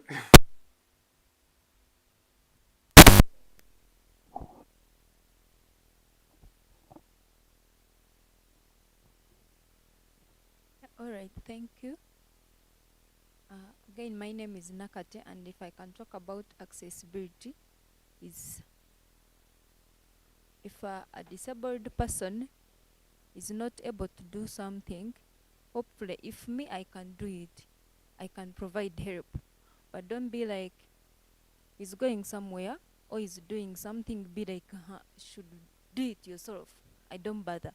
So we should have that mind of helping, as they were saying, dignity, and don't feel sorry for someone, because that's not how he or she wanted to be. He found him or her like that. So I believe everyone needs help, most especially these people. They always need help with us. Okay. Thank you. So not to avoid this pitiful behavior. That's what I'm hearing from you saying. Thank you so much. So I believe all of us have heard of the word mental health, right? Have we all heard about mental health? Mental health is anything that affects how you think, how you behave, and how you feel. Because your thoughts, your emotions influence what you do. That's the cycle of mental health. So mental health is just as important as physical health, right? We know when you get malaria, you know where to run to the physician. What if, like the experiences that you've been sharing here, you're going through that, where do you talk to, where do you go, who do you talk to? What do you do even, right? Because like our sister here was sharing about the law, when she went into the school of law and they were looking at her different. And no one could actually really be attentive, like, okay, how is she feeling? What can I do in this moment, right? So mental health is as important as physical health, and it affects all those different avenues, how you think, how you behave, and how you feel. The challenge of mental health challenges does not mean weakness. I used to think that a person dies when their heart stops beating. But today we've seen so much, people are already dead, but they're moving around the whole streets. I think someone mentioned that here earlier on. When your mind stops working, that's when you're dead. You've heard of brain dead and being in coma. Brain dead, basically, you don't even have the neurons, let's call them the muscles, in your mind active there. So you're dead. That's why they can remove your heart and they'll give you another heart and you come back alive. So physical death and mental death are really different, but mental death is very bad. So this is why I'm here to kind of, like I said, to help you understand yourself, and then you can support yourself and you can support other people there. So without understanding the connection, disability is not the same as mental illness. Like I think I love the theme we have on our shirts. Where's your shirt? Minister, we gave you a shirt. So disability is a mindset, right? So this is the essence of it. Because people will see you, and then they'll think you can't do this, you can't do this, like what you've been sharing. And there's a lot of work that needs to be done. Last year, a bit at Macquarie University, also, these are the same discussion we're actually having. And that's why I was asking you about the safeguarding guidance and all that, because for them, that's how they're looking at addressing it. So they have in the office, you can actually report that kind of harassment, right? So disability is a mindset, and that's what we're talking about here, that the stigma, the exclusion, the stress, and the barriers that can affect mental well-being. Because if you do not understand this, then you're going to be caught about where do I get support, who do I talk to, right? And as human beings, we all go through these experiences. As long as you're alive, if you don't have life stress, you're going to have to be dead. But if you're no longer alive, you're going to have this continuum of, oh, today I'm feeling so bad, today I'm feeling so good, today I'm in the middle, today I don't know. That is the essence of life. So now mental health is about helping you to manage how to handle this. Yeah, so inclusion supports both dignity and mental wellness, as what you've been sharing on, feeling like you can actually relate. So the things that affect student mental well-being, these are some of the reasons. How many of us here are in a relationship? Okay, for the students. For the students. Nakato, you're smiling so well. Are you in a relationship or not? Are you in a relationship? Okay, it's fine. Maybe it's confidential. What I was trying to bring about is all these problems. I deliberately didn't put romantic relationships because I wanted to get your thoughts. How are you dealing with your relationships? Your boyfriends, your girlfriends, your husband, your wives? Are you in relationships? Or you fear to have relationships because your self-esteem is not there? And how does that affect how you're behaving and how you're relating? Mr. President, Chairman, are you in a relationship? No. You just put it on hold, eh? Because you look so good. Me, I saw you, I was like, wow. Why not? You see, the way you're breathing, just fine. They have just broken up. Oh, you're going through the transition. Yes. It's very hard, right? How we handle our relationships, like we always think like men don't go through depression because of relationships, and these are some of the things that come in. But romantic relationships is one of the things that actually affecting so many students in universities. Okay, not just in universities, even in secondary schools, because we've done work also in secondary schools. But all these affect your well-being at campus. Now, even more in the vis-a-vis the aspect that maybe I have all this thinking. How does it affect me not telling this girl that I love, I would like to be with them, right? So that goes back into the aspect, stigma. So stigma comes in so many ways. There's self-stigma, institutional stigma, and also the community or structured stigma, in the sense that if I don't see myself worth having a relationship with this girl or this boy because of how I see myself or what the community says, that's self-stigma. You're limiting yourself. The low word we could say you're limiting yourself. You're judging yourself negatively. Structured stigma or institutional stigma, some of the things like the Dean was talking about here, accessibility, the ramps, all these things, right? They come in there, but in most cases, they can actually be like, I remember one of the artists was talking about the jobs. Can we put job adverts and put provisions for people with disabilities to apply? That would increase awareness, it would increase the morale of application, right? So that is institutional structural stigma. If the institution is not providing or encouraging people of this caliber to actually apply, so they're not really taking care of them, right? So the internal, and then the social stigma, which is what we've been talking about here. Most of this is, you know this more than me, you've seen it, you're living it, you've handled it over the years. The good examples like we've talked about, like the School of Law sister here shared, and all of you. So that's, you've seen this firsthand and you know that, right? So what does this do? Like you've shared, it silences people, it displays, it delays hope seeking.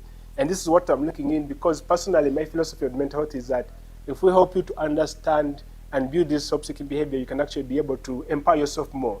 Counseling is basically, a counselor helps you to get direction, to work on the direction of your life. A counselor doesn't give you what to do. So even if you come into a session, they're going to ask you, they're going to come and check in with you with all these things, right? So very important is stigma obstructs support and undermines dignity. And these are some of the examples, like I'm not going to go through this, but you've shared, which was very exclusive. So I'm not going to go into that.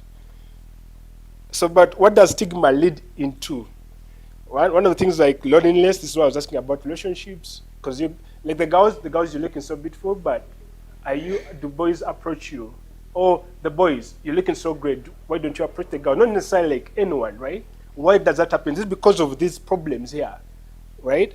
Is it because of the low self-esteem, the loneliness, the fear and the silence, the withdrawal from activities, the anxiety and the stress, and you're holding it there, you don't have anyone to talk to, the loss of confidence, the academic disengagement, and the delayed access to support? So all this is what stigma can lead, and this is what we are looking at. How do we transform that in our different spheres? So because of time, I don't know if we should go into these scenarios, but one of the things, we could give just one. For I have 3 scenarios, I just want to get one insight. So the first one is a student with a disability is excluded from a group assignment because others assume they will slow them down. I'm wondering, how would, let's answer, anyone would like someone to answer the last question. How would you respond to this? Because this is now we're building the copying. Has anyone experienced this before? This scenario, could you show scenario 1? A student with a disability is excluded from a group assignment because others assume they will slow down the group. So how would you respond to that on a scenario? Boss, could you help me show that, the scenario? So just look at how would you handle this, right? What would an inclusive response look like? Let's assume you're going through this. How would you handle this? How would you respond to that? Yes, we have someone. Where's the microphone? I saw someone. The microphone. Yeah, she's there. All right, thank you so much. My name is Atugabile Medrin, and basing on the scenario given, it's very true that some students with impairments are excluded from our group works while doing the work. Yeah. But to me, how I could respond to this, we basically know sometimes there is a time where you find you're either doing the group work like you're given a time to do the work and then submit. So what I would do, me as a student, I think it's all about doing the work, and then later I take a step ahead to explain to the person with a disability, in case he or she exists in the group. Thank you. Okay. I'm just saying, have you experienced this? Or have you seen someone go through this? Yes. And that's what they did? Yes. It worked? Yes. Okay, this will come in later, but did you have any engagement with the instructor of that course? Did they know about this happening? Not really. Even up to now, not? Not Okay. that it is here at campus, but it was in the lower level. Okay, okay. All right.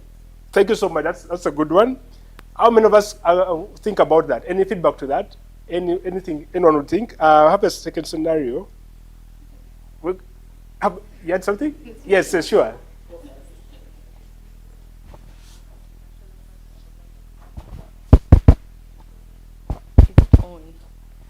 Okay. Yeah, I think to me, I go against what she has said, because you're not going to do work, then after explain to someone. I think that is not inclusivity. I think to include this person with disability, I think we have to bring that person, as we are doing the work, we do the slow learning steps. Maybe if at all the person is a slow learner, and we go through all the steps of the group work, make the group work as well as the person is involved, and then after we hand in the work, rather than not doing the work, then after explain later. Thank you. Thanks so much. Thanks so much. Yes, Thank you so much, Brittany. I actually had something similar in mind. Yeah, the how of doing it, or maybe the experience she has had, I feel it's not so inclusive in this scenario. And also, there is this thing. For example, I do design thinking a lot. Yeah, I'm also an entrepreneur. So yeah, actually, like in this scenario, you would actually be surprised that the challenge or the answer to the to the challenge there, this person actually has the answer. You may be surprised if you actually involved them or included them, that what you're looking for all along, they had the solution, but you're going through the longer route when they had the shortcut. Yeah, so for me, for this scenario, what I would do, I would involve this person. And also there's this thing with different strengths and different weaknesses. Maybe you would break this problem into smaller bits, or into different, maybe different subjects. I mean, handle this discipline of it, handle this segment of it, and then everyone actually gets to do something based on their strengths, based on their weaknesses. For example, you may find this person, maybe let me give a clear example. In our former council as the Mbarara University PW Association, our former chairperson was very good at graphic design, right? He was an albino, and he had sight, had some issues with his sight. But when it came to graphic design, he was really good. Yeah, so now imagine maybe he had this maybe challenge, maybe perhaps like designing a poster like that. And then you're all struggling, you don't know what to do, and maybe someone else could maybe brainstorm, maybe this is what you want on the poster. Then someone else brainstorms the color or the hues that maybe we should use. Maybe this is the brand. Someone else designs, or maybe brainstorms something else, and then someone else like him would design that thing. The final product. So whereas actually everyone has a small bit to play, and if you actually involve them, you realize how easy the challenge would have been solved. effectively and efficiently. Yeah, thank you.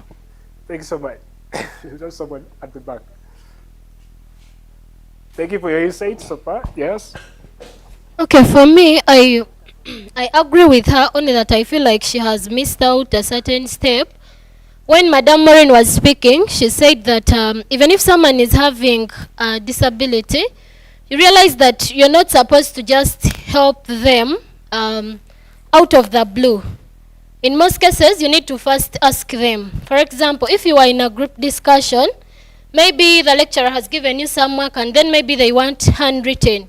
You discover that a person who is having something like dysgraphia may not be able to write the notes. So what you have to do is talk to that person, ask them whether there is anything they will be able to contribute. And you realize that maybe this person will be able to tell you maybe what you should write, because for them, they are not able to do it. So my emphasis is on first asking them where they need help. Then after that, after realizing he cannot write, then you can do the work after agreeing with him or her that let us write, but be present. That person should be present as you do the work. Then after there, you explain to them. Okay. Thank you so much.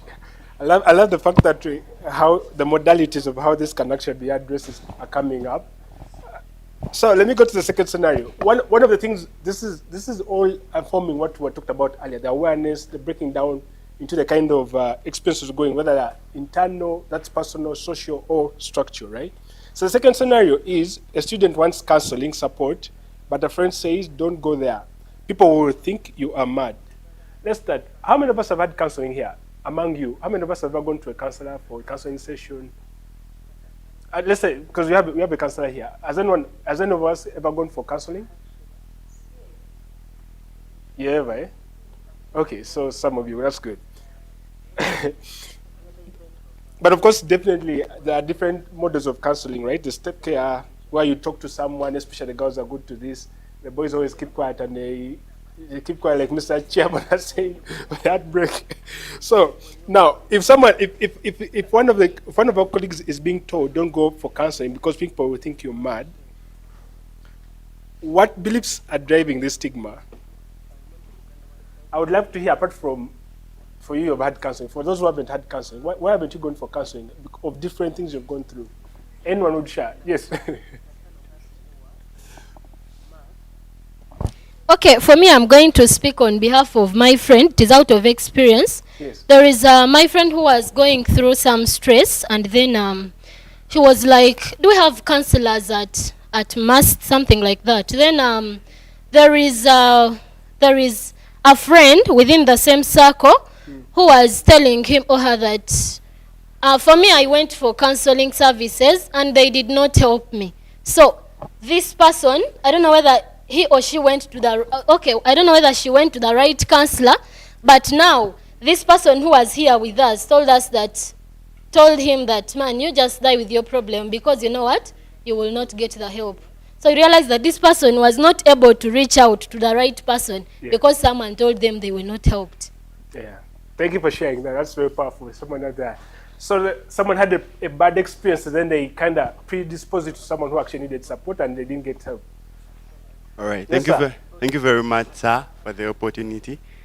I believe one of the reasons why me as myself and very many people haven't gone to these counselors is because people believe in close friends more than these counselors. Yeah. That someone is not close to the counselor and feels very comfortable to share the problem to a closest friend.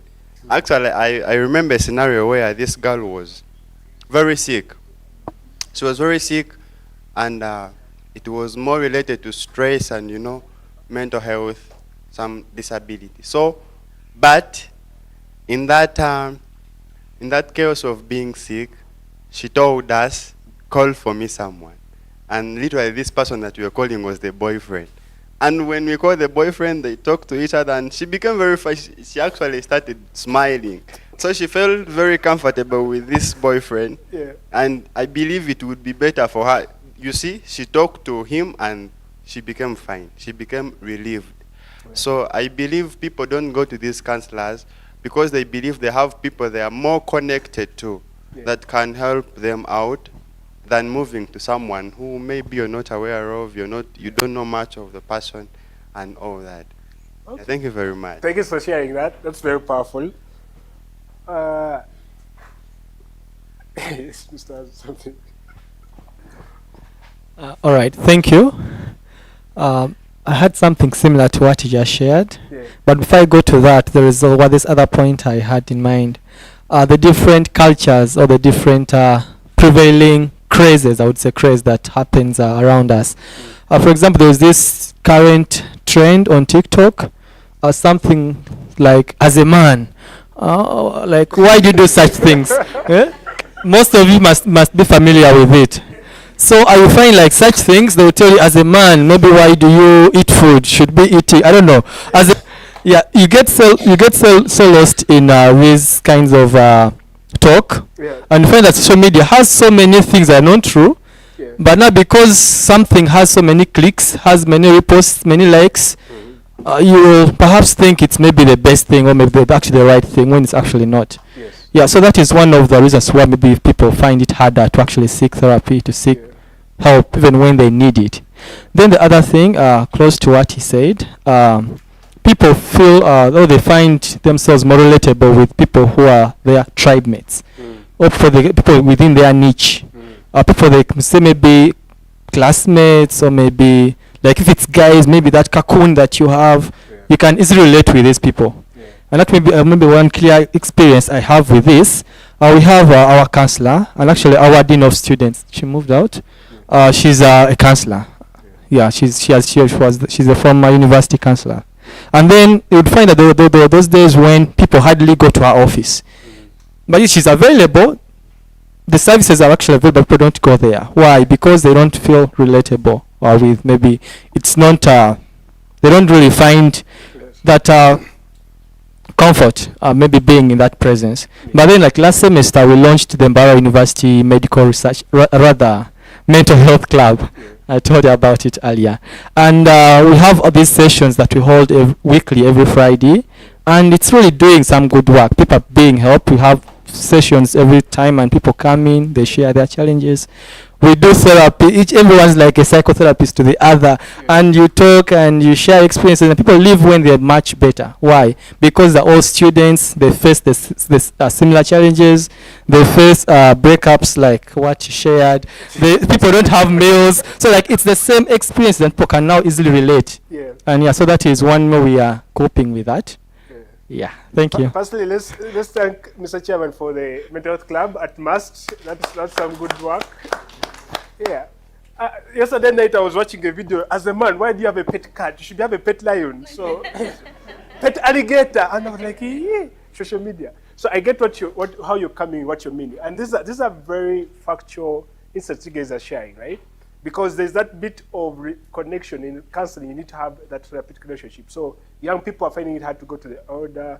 And in cases where like most institutions, I'm at Mackay University right now. Mackay University has over 40,000 students and 3 counselors. And at some point of the university where most students don't go. And these are the structural barriers that are in there. Why should I move from my hostel out of campus and come and talk to this person, right? So these are cross-cutting issues in all universities in the country.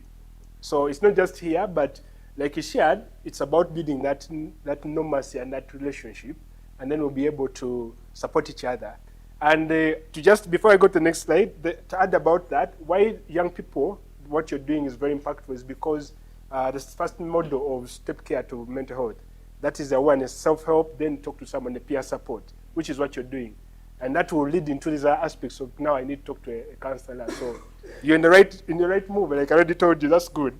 So the third scenario is about a lecturer addresses the interpreter, assistant, or companion instead of speaking directly to the student. I don't know if some of you have experienced this. Why is this harmful? What message does it send? And what should respectful engagement look like? So for this third scenario, let's look at the first question. Why is it bad for a lecturer to talk to the interpreter, to assistant, and not to the actual student? Any experiences you guys have? Annette, you said you're a staff at MOBS, right? Okay, maybe for you may be different. Why is it harmful for a lecturer to talk to the interpreter, not the actual student? And with disability? Yes. Because most people would not talk to me, they will talk to the interpreter. Okay. So for you as a staff, yes.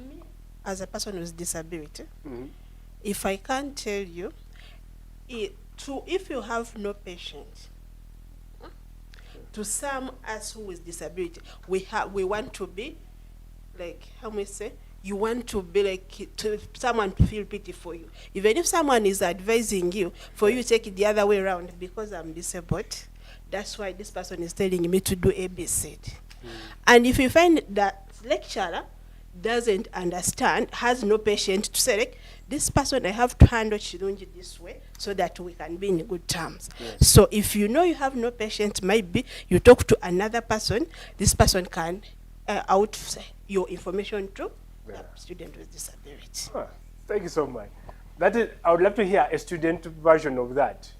As if whether you've gone through it or what you think of what you've experienced, how do you feel? Why is it harmful for maybe okay, not even this lecturer or any other person, instructor, instead of addressing you, and they address your interpreter or your assistant or your helper?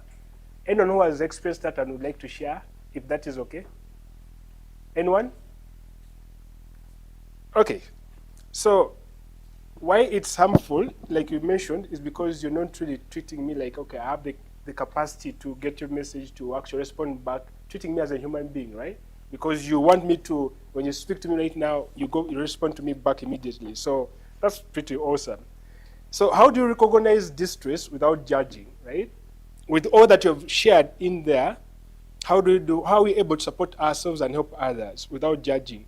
One of the things is, as students, we are in classes, like some of the scenarios we've been discussing. When you see your friends withdrawing from classes, missing classes, where now student mood changes, this may be, just put in the context of, because of a student who's normally used to being like this, and then out of the blue, they're behaving differently, right? So these are some of the things you can actually use to identify your fellow student who's actually going through a challenge.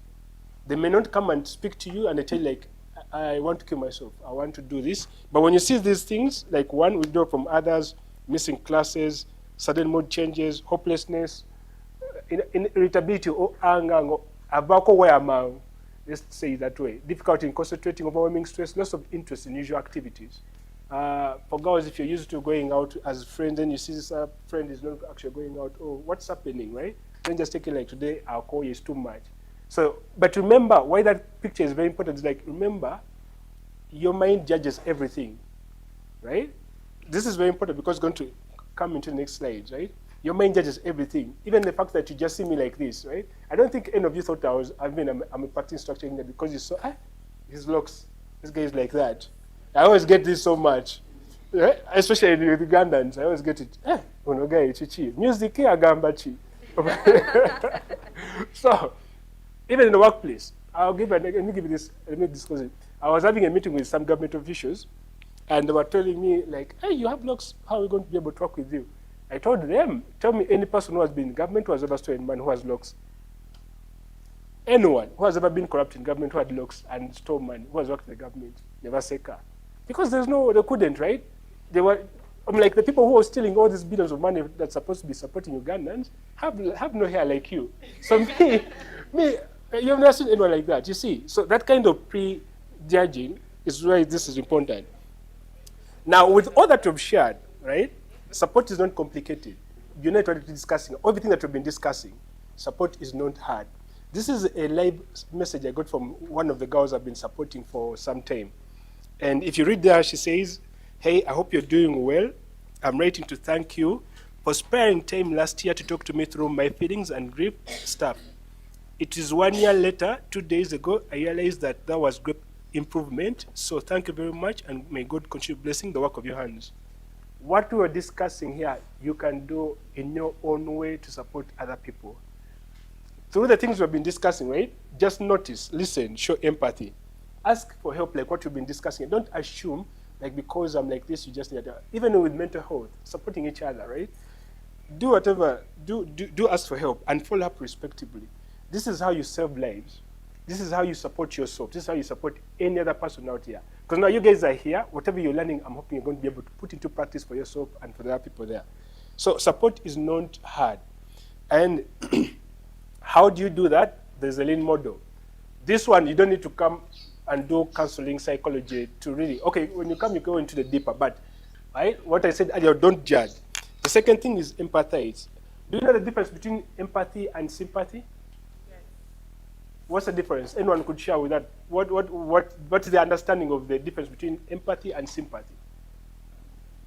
I had some yeses at the back. Okay, we have three there, hands, yes. Education, I'm a teacher trainee in Town campus. So empathy is like putting yourself in someone's shoes. That's how we say. We take a mungato zan. Of that, a real example from.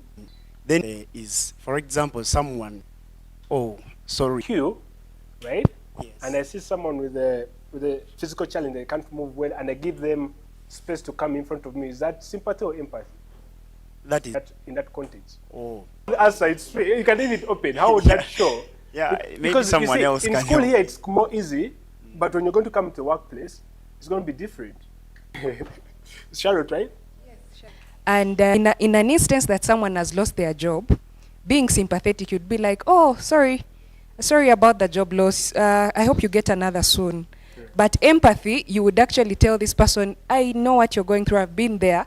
And actually, for starters, I could get you 500,000, or maybe let's go grab a cup of coffee. So with empathy, you're actually sharing a feeling with someone, whereas with sympathy, you're just having some compassion for someone. Thank you very much. Thank you so much.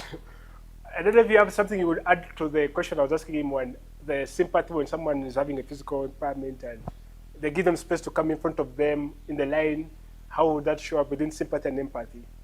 Well, I think to a greater extent, it would be empathy, because you're actually with this person in whatever they are going through.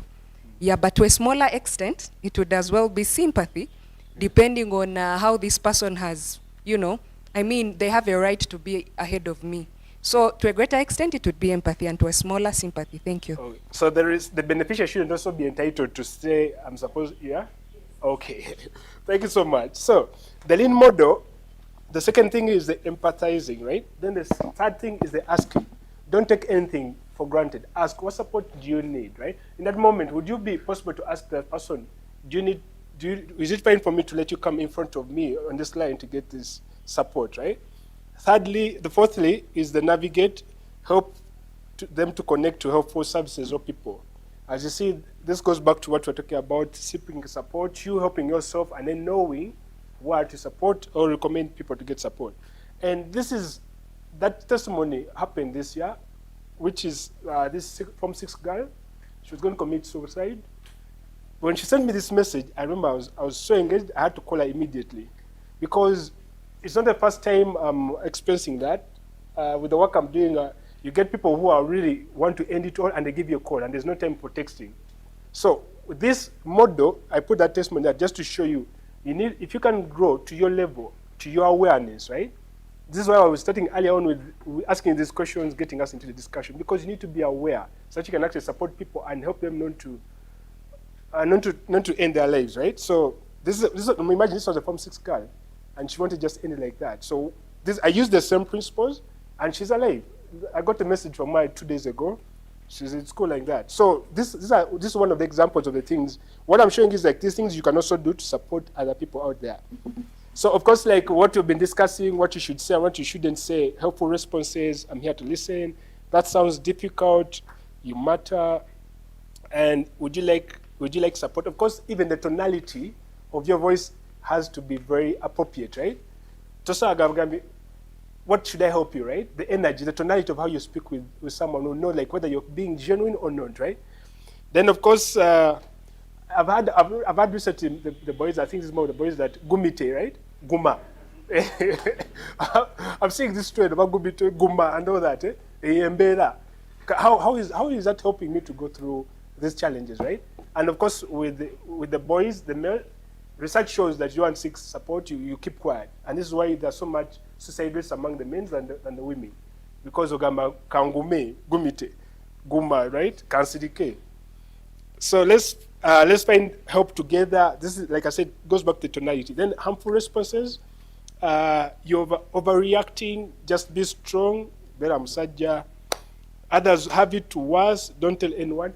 I'm curious about, for the girls, this is strictly for the girls, or the females, what harmful responses have you faced or met with maybe your girlfriends and the people you know who, instead of supporting you, they give some crazy reactions or responses, and you're like,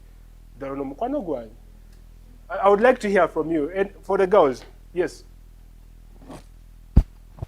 Okay, I think I'm going to share quite a small experience. Yeah. Yeah, so, yeah, back then, I had in those years, I was a crybaby, I can say, literally. Anything that was so small or too big, depending. To me, it may be, small or big, but I have to cry about it. Yeah. So I had girlfriends, gullies, they were girlfriends. So anytime they would see me crying, when I bring your car, you overcry about anything without even asking me the magnitude of how it is going to, how it has affected me, or it is impacting my life in any other way. All they would say is, Brittany, your car, and that's the thing that they took me to the counselor, because I saw friends opening up to a friend. Like, to me, it was kind of, hard, because I'm going to be judged. So I had to go to a space where I'm not known. Yeah. People don't know me. Maybe I'm not going to be judged in that way. That's how I ended up to go to a counselor. Because, there may be small things that are making me cry, but at a large extent, they're affecting me. Yeah, thank you. Any other? Still with those friends? No, they're no longer my friends. Yes, Flores. Thank you for sharing that so much. Thank you so much. Yes. Okay. It's all good. Okay, for me, I'm Kaswit Florence. Yeah. For me, my experience with the girls group, sometimes they are like, you don't have time for us, there is those jazzes, and sincerely speaking, I'm ever busy. So, but when we sit, you find we have different categories of girls, of friends. Some will criticize you, Some they want to be on a higher level than you. You know, we have levels. Someone puts you on a low level, you are like, "Hee." So you find it hard sometimes to relate. Either if you step ahead, she will want the girlfriend. Why? Even if it's a relationship matter, you say, my boy has brought for me this dress.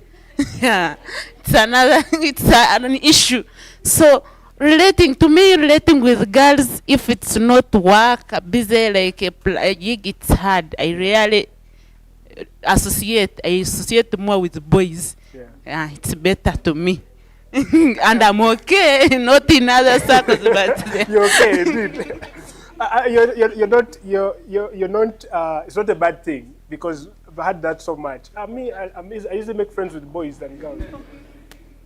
Me, if I'm to share the response I've ever gotten, there are a lot. When sometimes I think about them, even sometimes talking about them, I do cry. But the one response I've ever gotten, and that one came from my dad, where he told me, seated there and there, said, "Do you know what? Educating you is just a wasting of time. Like, you have no future." That one, when I was still studying, time went on, I finished, then I sat home. When I got a job, I called him, I told him that, "Would you go with me to pick my appointment later?" He was asking, "What kind of job are you going? And where?" Where you get response and you ask, and however much you want to motivate yourself to be someone, but someone gives you a motivate, still you go back on the drawing board and say, "Really? Can this happen?" Yeah. So we should be mindful on the response we give to people. Yes. Because you might know someone say trying to build herself, and you tell her something, "For you can't be this." Yeah.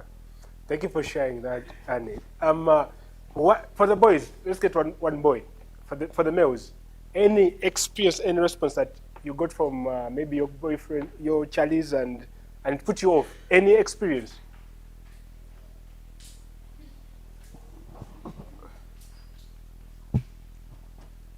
Pardon the question.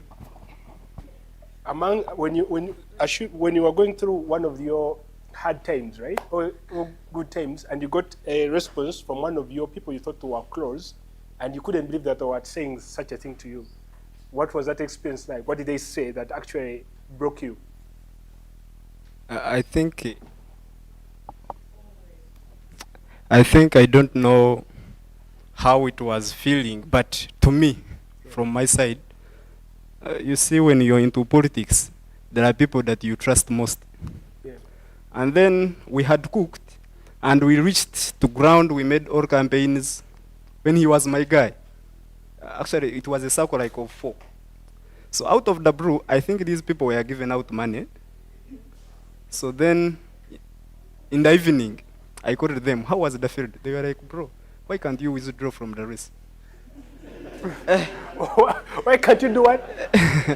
They're like, "You withdraw from the race because, like, they gave me their excuses." I said, "But we have cooked for years. Now it is already, we are going into the final stages, and you're saying I withdraw. Why didn't you tell me in the first place?" But then I said, "Okay, I will think about it." When I reached home, I called individually. So you're like, "You guys, they met us and they told us this." Then I called another friend. Never revealed anything. He was like, "No, we saw that you were going to lose. But I already knew that these people were bored." Yeah. So what I did, I said, "Okay, do you know what we shall do? Let us distance ourselves from this. For me, I cannot sell out my head. If I'm contesting, I'm contesting." Then when we went into the elections, I lost. Then the funny part, after losing, they were the same people who came and they were like, "Oh, sorry, take heart." So it was a challenge to me, but I don't know if these people fear God, but there are things God do. So out of the blue, one of them goes back into election, then says, "Arthur, come and support me." We reached on ground. This guy had no money. And then he says, "Can you help me out?" Instead of me recalling and say, and maybe I remind him that there is the time you never played the comrade part. I said, let us continue, and I have never revealed anything. But it was such feeling that sometimes what you expect from the people, it's not exactly what you get. You have to push your own race. Thank you. You have something to say? Yes. I'm not going to dwell so much. I'll just go with Arthur. What Arthur said. Let's take it in mind that no one is too big for disappointment. If Judas could betray the guy who brought him. So that keeps me going. In case anyone hurts me or anything, I say I'm never too big for disappointment. That is my carry-on story. Yes, you get hurt. Arthur, seriously, that you're so calm.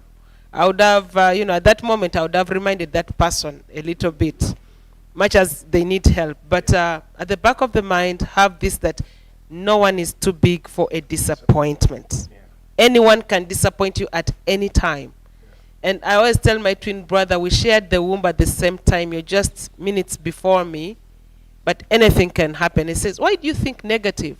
So prepare yourself for safe landing. That's my take. Thank you. Mental steadiness, that's a good one from Angela sharing that. Oh, okay. We have these last two.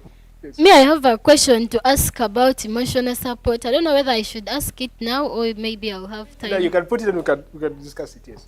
So for me, I actually need help. I don't know whether it seems something small to someone else, but I had a scenario whereby I had a friend of mine whom I treasured so much.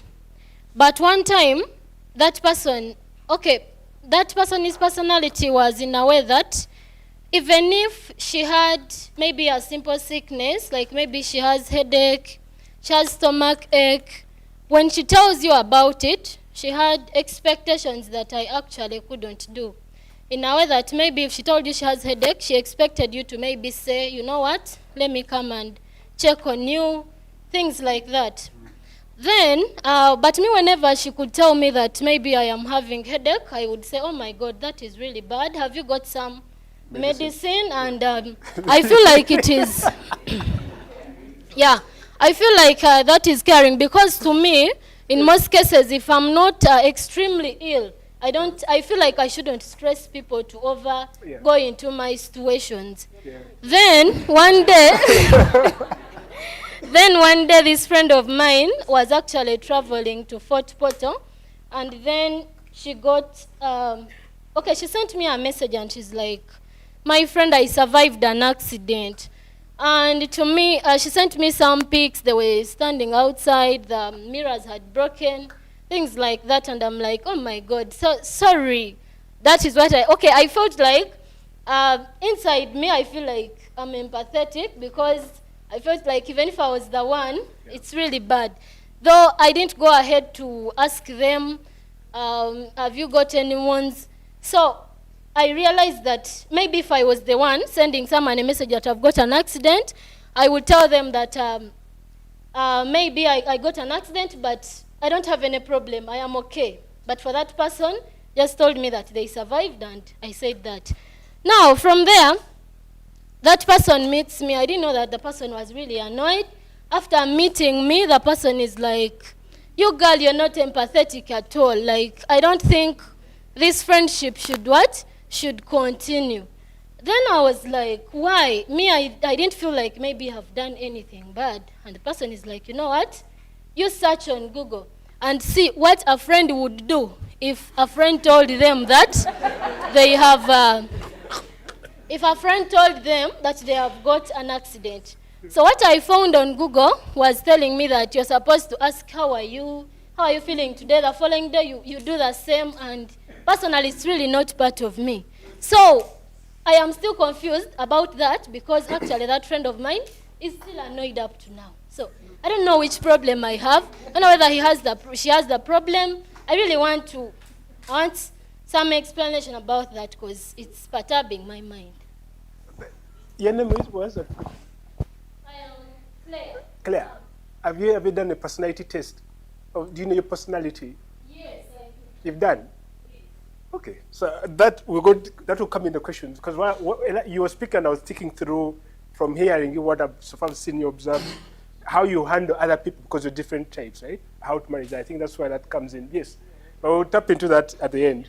Thank you. Yeah. Thank you. This is Natuyamba Susan. Who? Natuyamba Susan. Nakiyamba Susan. Yes, for me, the experience that I have when I'm engaging with girls, especially, okay, it is very hard to engage with girls with money. Yes, Yeah, it is very hard. Those rich girls, okay. You find that some girls, okay, they put you like on ground, eh? One C. Yes, you are there, but you are on ground. Even if you are a friend, yeah. Okay, you try to force yourself to them, but you are on ground. Then, what I remember about that, I think I had a friend of mine here, but she was not here by then. Eh?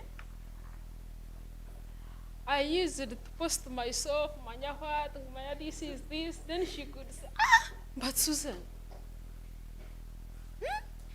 who is you? Is it the... Okay.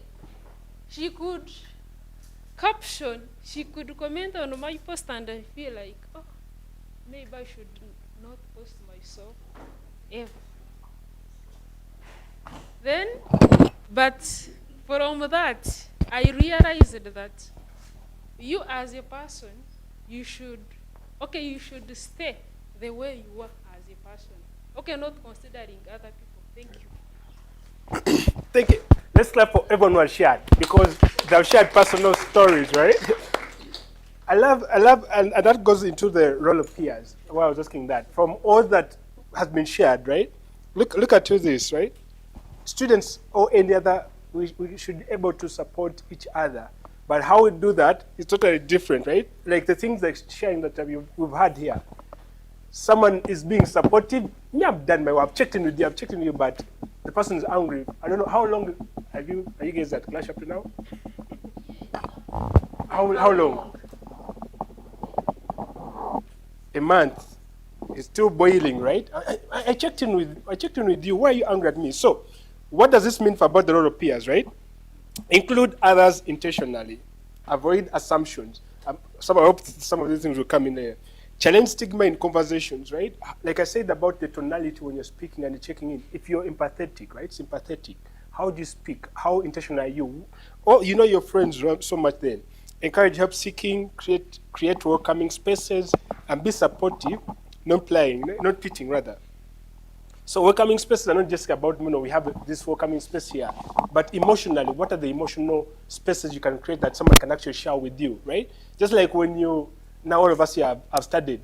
When you go in some spaces, you really want to bring, that's why I don't always do that so much for me.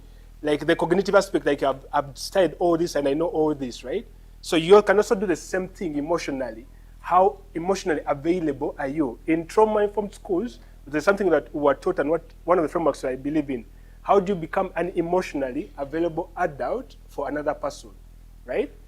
And that goes back with self-awareness and all that. That's how you're going to support each other, right? So this all goes into the role of peers. If you listen to the stories like our brother shared at the, man, you should resign, right?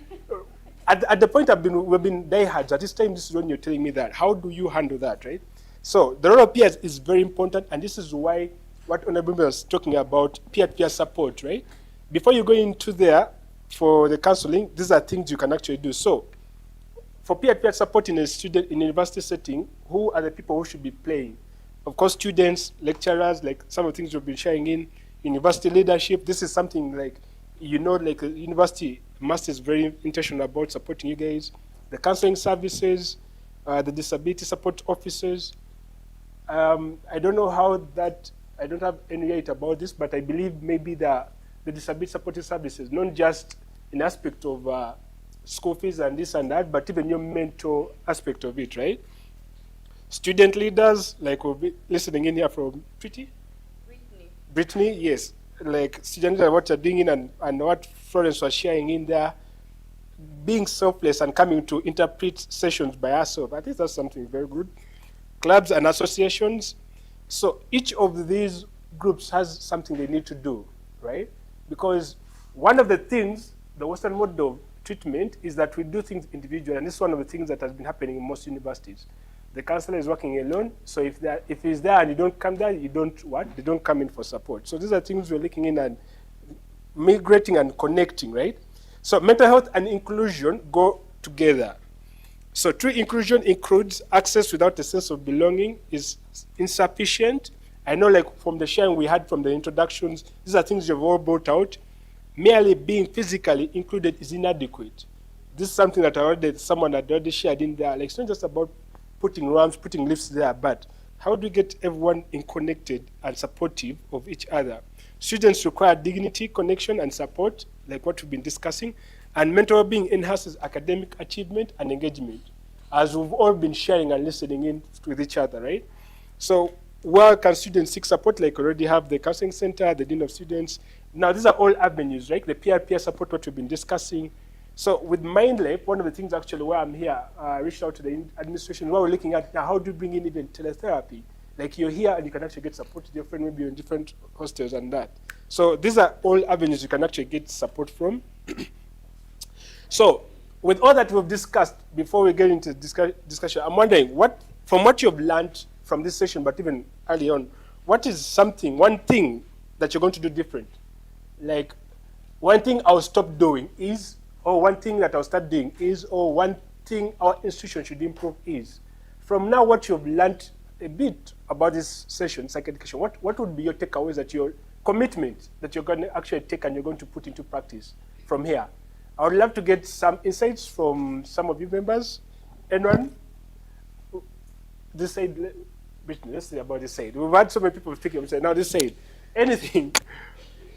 Mr. Chairman, let's start with you. What is one thing? I know you're going through a lot, but yeah. What is the one thing that you would go through, you're going to do differently? You're going to, what is one thing that the institution should do differently? And, or one thing you're going to start doing differently? From all that we've shared here, what would be your takeaway? What would be your thing?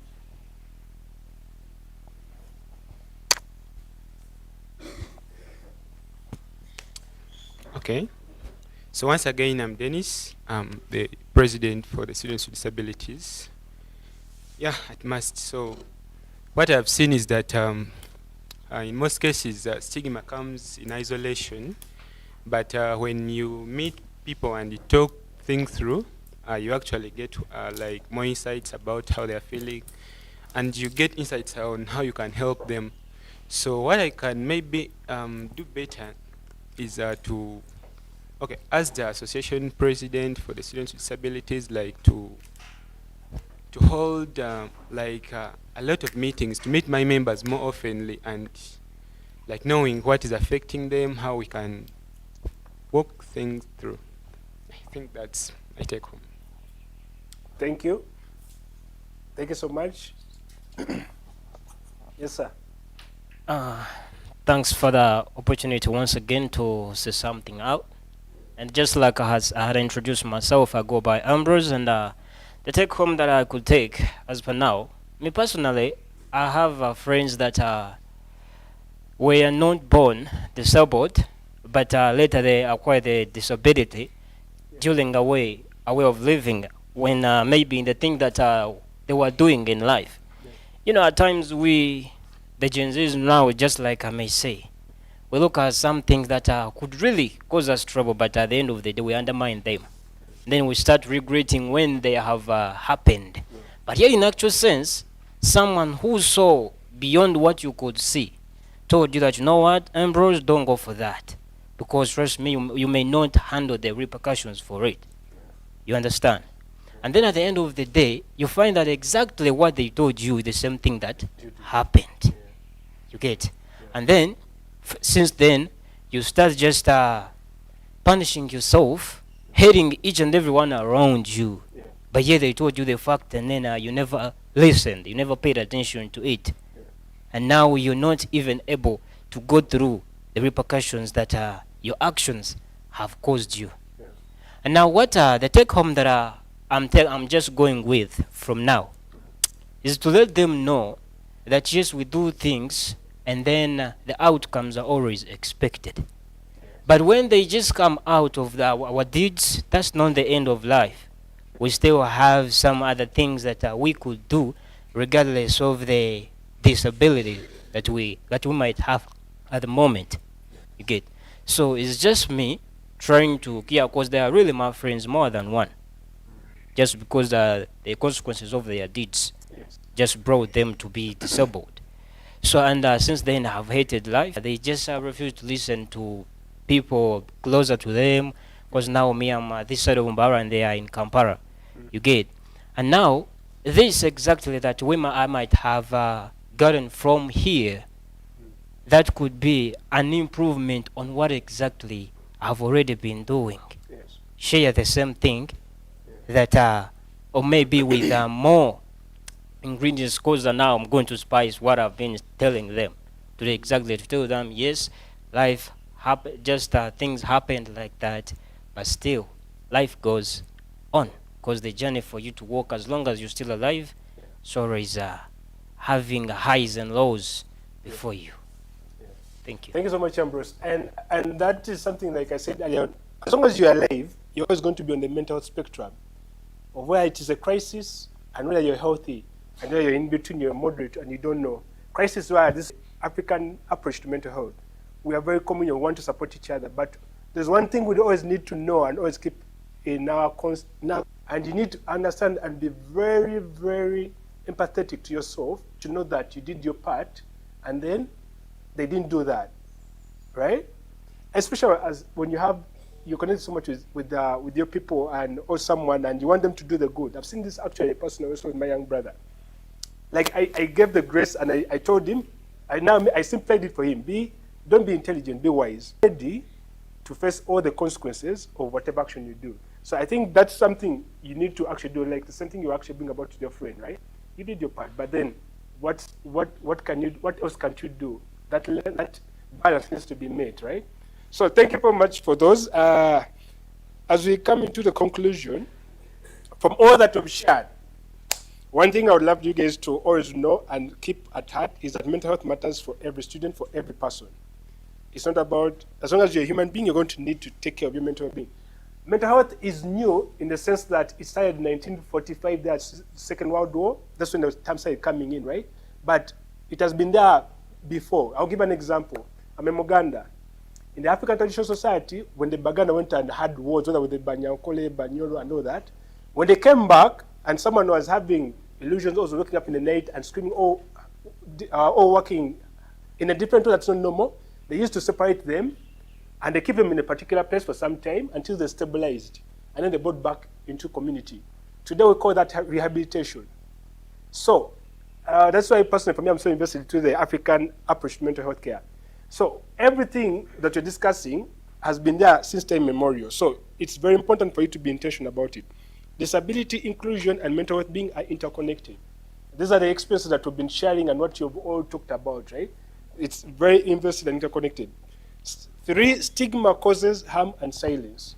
Very important, because if you don't speak out, if you don't have support systems that are helpful, you're going to keep quiet, and later on you're going to go into depression, and you may even end your life, or you may go vis-a-vis what you didn't really think you could do. Inclusion is a collective responsibility for all, like the different parties we talked about, the students, the university leadership, the counselors, the partners, and all that. So challenging stigma and fostering inclusion is going to, it enables us to seek support without fear. This is why we've been discussing about understanding from the aspect of awareness to where to get support, to who supports you, and also for you to know, right? What kind of support do I need? How do I need to support myself and other people, right? So yes, these are some of the engagements the partners we've worked with and what we've done. Like I said, we are from the National ICT Hub that is in Nakawa under the Ministry of ICT. But we have a partnership with Mackay University. It's one of the things we do most of our works, but also done works with these schools. And recently with Cavendish and UTAM, Uganda Technology Management Institute. Tech University rather, sorry. So finally, that's it about me. My name is Kawekwa Douglas.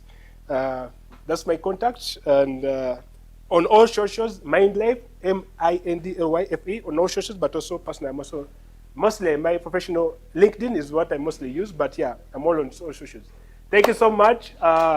Yes, actually, thank you so much. Yeah. Oh, so that, I think the technical team, kindly. We are going to stay with your slides and Yes. we'll share with our colleagues from MOOCs and Chambogo. Definitely. Yes. Thank you so much. Let's give him a standing ovation. Thank you.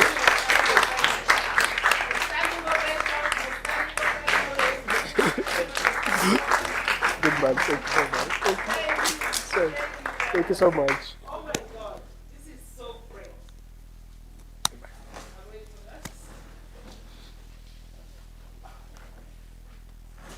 Thank you so much, and thank you, Michael MC Tendo. Douglas, you've done a lot for us. I'm sure Moobs, Jambogo, Bishop Stewart, and all other people here are going to appreciate this.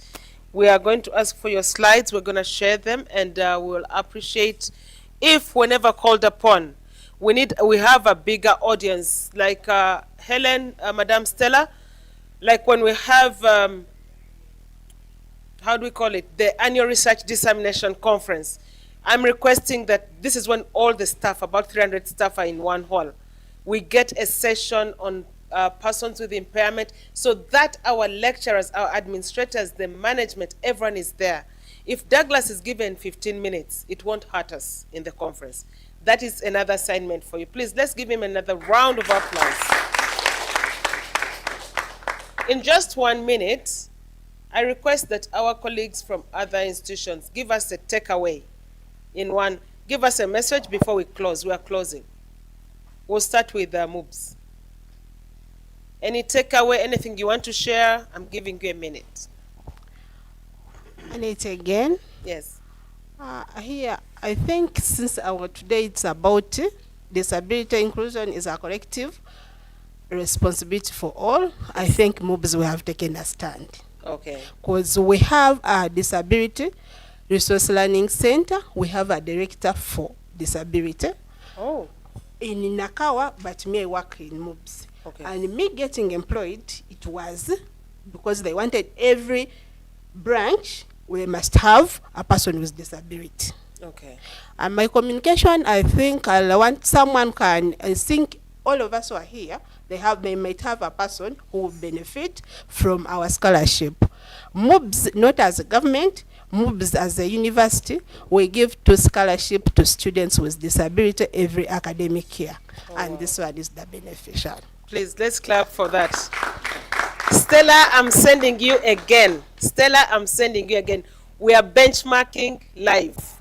So as our council member, Helen as a gender person, focal person, please, these ideas need to be tabled to management. Yes, local university. Thank you, Mast, for this seminar. I want to appreciate you all for participating in this. My take home is that every person here, every administrator, every lecturer need to appreciate every individual in the institution. Please, where you see a student who is in need, approach them and support them. For example, a student who has a special need and is not able to express themselves, you can reach out to them as a lecturer or as an administrator, and you ask them where they are facing challenges. And that way they will be confiding in you and you will be helping them. Sometimes, like in lectures, you find a student who cannot be able to see properly, is the one who is seated at the back. Mm-hmm. When you are a lecturer or an administrator, you need to approach that student and find out what their challenges are. And you request them maybe to sit in front, or if you have tutorials, you can share them or expand them so that they are able to see them clearly. I submit. Thank you so much. Yes, Bishop Stewart. Yes, over here. Thank you very much, Must, for organizing this, and we are very appreciative. For me, what I can take home is like we should be willing and we should be willing to be helped. Like they always say, when you want a lift, you must go on the road. Here I'm trying to mean that if we already know that we want a need, so you should be ready to address that need in order to be helped. No one will think that you need to be helped when you don't address it, or when you don't come up and address your need. Someone will not think of what you need, or will not think about in which case he or she should help you. But when you come up and address it, then people will be aware of your what? Of your need. I pray to submit. Thank you so much. Any other institution we've left out? Eh. Yes. Yeah, we're going to have our minister conclude for us, but there's a burning point here that cannot go unattended to. Yes, for me, I am saying this because I know that people are watching us, so I want them to also hear it. For me, my take home is, from today, I am going to start treating people who are challenged with love, care, and empathy. Yeah, because you realize that these people are in our circles. So, if they are your friends, maybe in class, you need to show them love, care, so that they can also move around with dignity and know they are part of us. The second one is to advocate for them.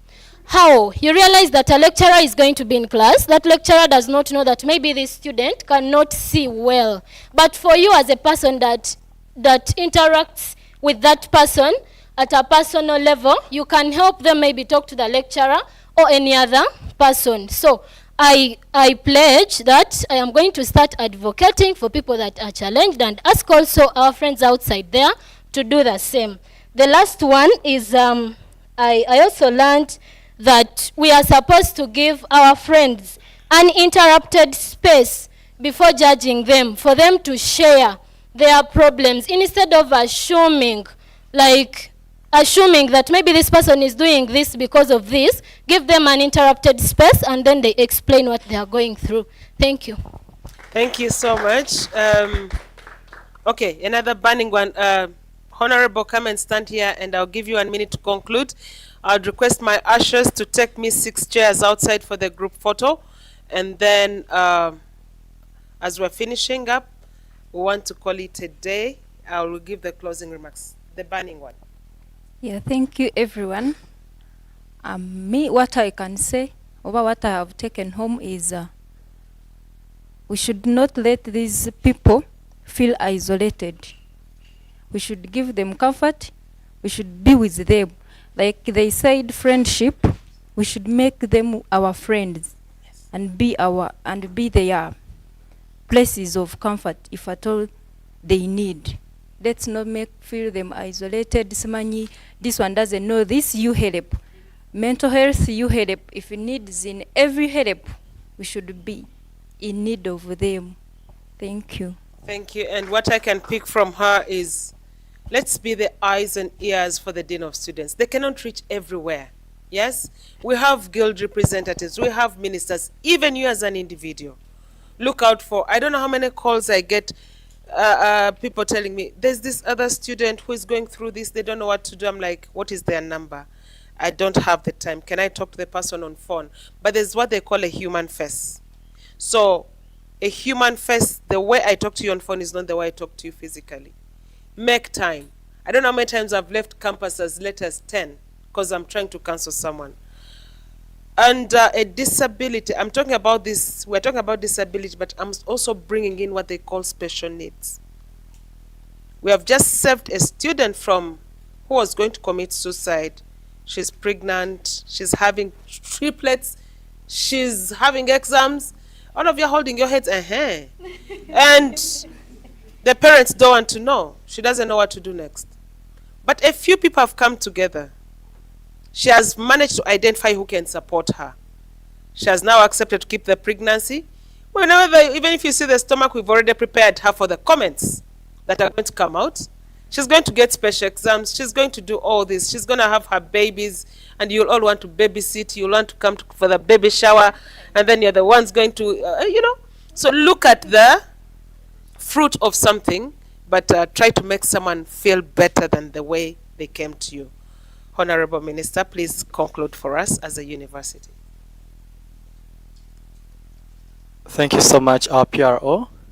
And once again, I would love to give a vote of thanks to our guest speaker, that is Mr. Douglas Kawekwa. Thank you so much. Yeah. I'll start with my own take home. Yeah, there is earlier in your presentation, you talked about the lean model. And yeah, this is something that all of us should consider. We have to listen to these people, listen to us, get to know what do you actually need, give us that space to tell you, and then empathize. Yeah, we're not asking you to have sympathy, we're not asking you to feel pity, but empathize, get into our shoes, try to experience it the way we experience it. Taking those stairs in a 4-story building, or maybe in this, and then without, say, lift, without how would you feel navigating that challenge? And so it helps you to think better, to design better. And then getting the experiences from all of us, from how we navigate these things. And then the last thing is to navigating the challenges together. For example, in design thinking, you iterate, you try one method, you iterate again, you see how better can we solve this, but working as a team. There is this thing, I said it some time back, that when you're designing something, and then you design for someone when they are not in the room, you're really not designing for them. They have to be included, they have to be part of the room. And so once again, thank you so much for that. And trust me, for most of what you've shared, we are grateful that you're already having most of these things in place at Mbarara University. Madam Angela, I don't know if you were notified, but last semester we launched the Mbarara University Mental Health Club. Yes, I attended the run. Yeah. But it was not long. Yeah, we launched last semester. And so we have sessions, we have students who have been helped a lot. I will not cite experiences right now, but there are students who almost dropped out. There's a particular experience of a student who got into, I think he lost his tuition, and then he almost took his life. He went into drugs, but now he's very okay. He's progressing normally. So we are having all these avenues already in place. We have the disability unit under the Dean of Students office, and we are having good progress. This semester we launched the Hands That Speak Club. Yesterday we had a session where our new DVC Academic Affairs also attended as the chief guest.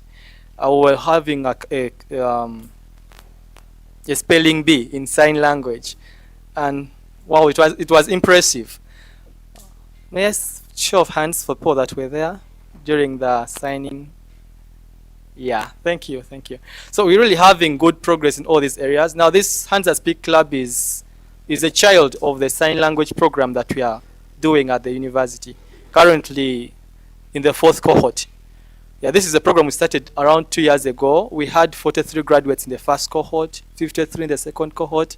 Last November, we graduated 57 students and staff and the community around the university.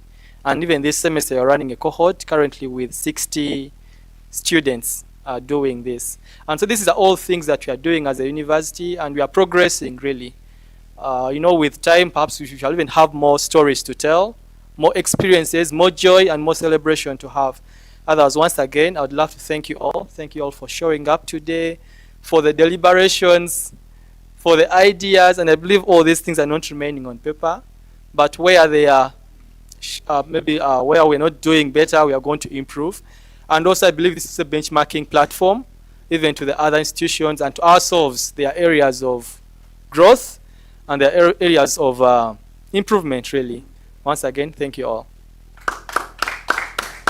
Thank you so much. And on behalf of the students, he has said it all. Allow me to invite the gender focal person, Madam Helena Kello, to come and conclude on behalf of the university.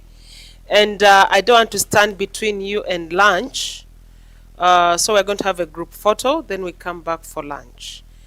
Ladies and gentlemen, as she's coming, allow me to also acknowledge Madam Stella. Thank you for always being at the forefront of this and also multitasking. Madam Stella is a motivation to us in the sense that she will organize, like Maureen said, she's unstoppable. You can't stop her. So we appreciate you, and at this moment, we're giving you the flowers in capital letters. Let's give her her flowers. Yes, thank you. Thank you so much, our PRO, to all our visitors from the different institutions, mostly our guest speaker, Mr. Douglas. We thank you so much for those inspiring words. We thank you all who have contributed. Everyone here, you've done well. We hope that this engagement has touched each one of us. On behalf of the Dean of Students Office and on behalf of Mbarara University of Science and Technology, we want to appreciate you for taking off your time, for bringing in your different views. And we know that from here we are going to really develop more ideas, to come up and support our colleagues with the different kinds of impairments. Who knows? Today you may be standing here, very fine, but tomorrow we hear something else. God forbid. On top of that, I want to thank you, Brian. Brian is very active in training students and other members of Mbarara community in the sign language. And I know slowly by slowly, we are going to very soon have it as a course unit. I know it's possible. To all our students, for the coordinators, Madam Stella, for organizing this, all contributions, we really thank you. Our PRO, we thank you. She traveled all through the night to come and be with us. We can't take that for granted. So we thank you and we pray that as you all journey back to your respective destinations, may you go well. Thank you and thank you again. Okay, thank you once again. Let's rise and have a closing prayer.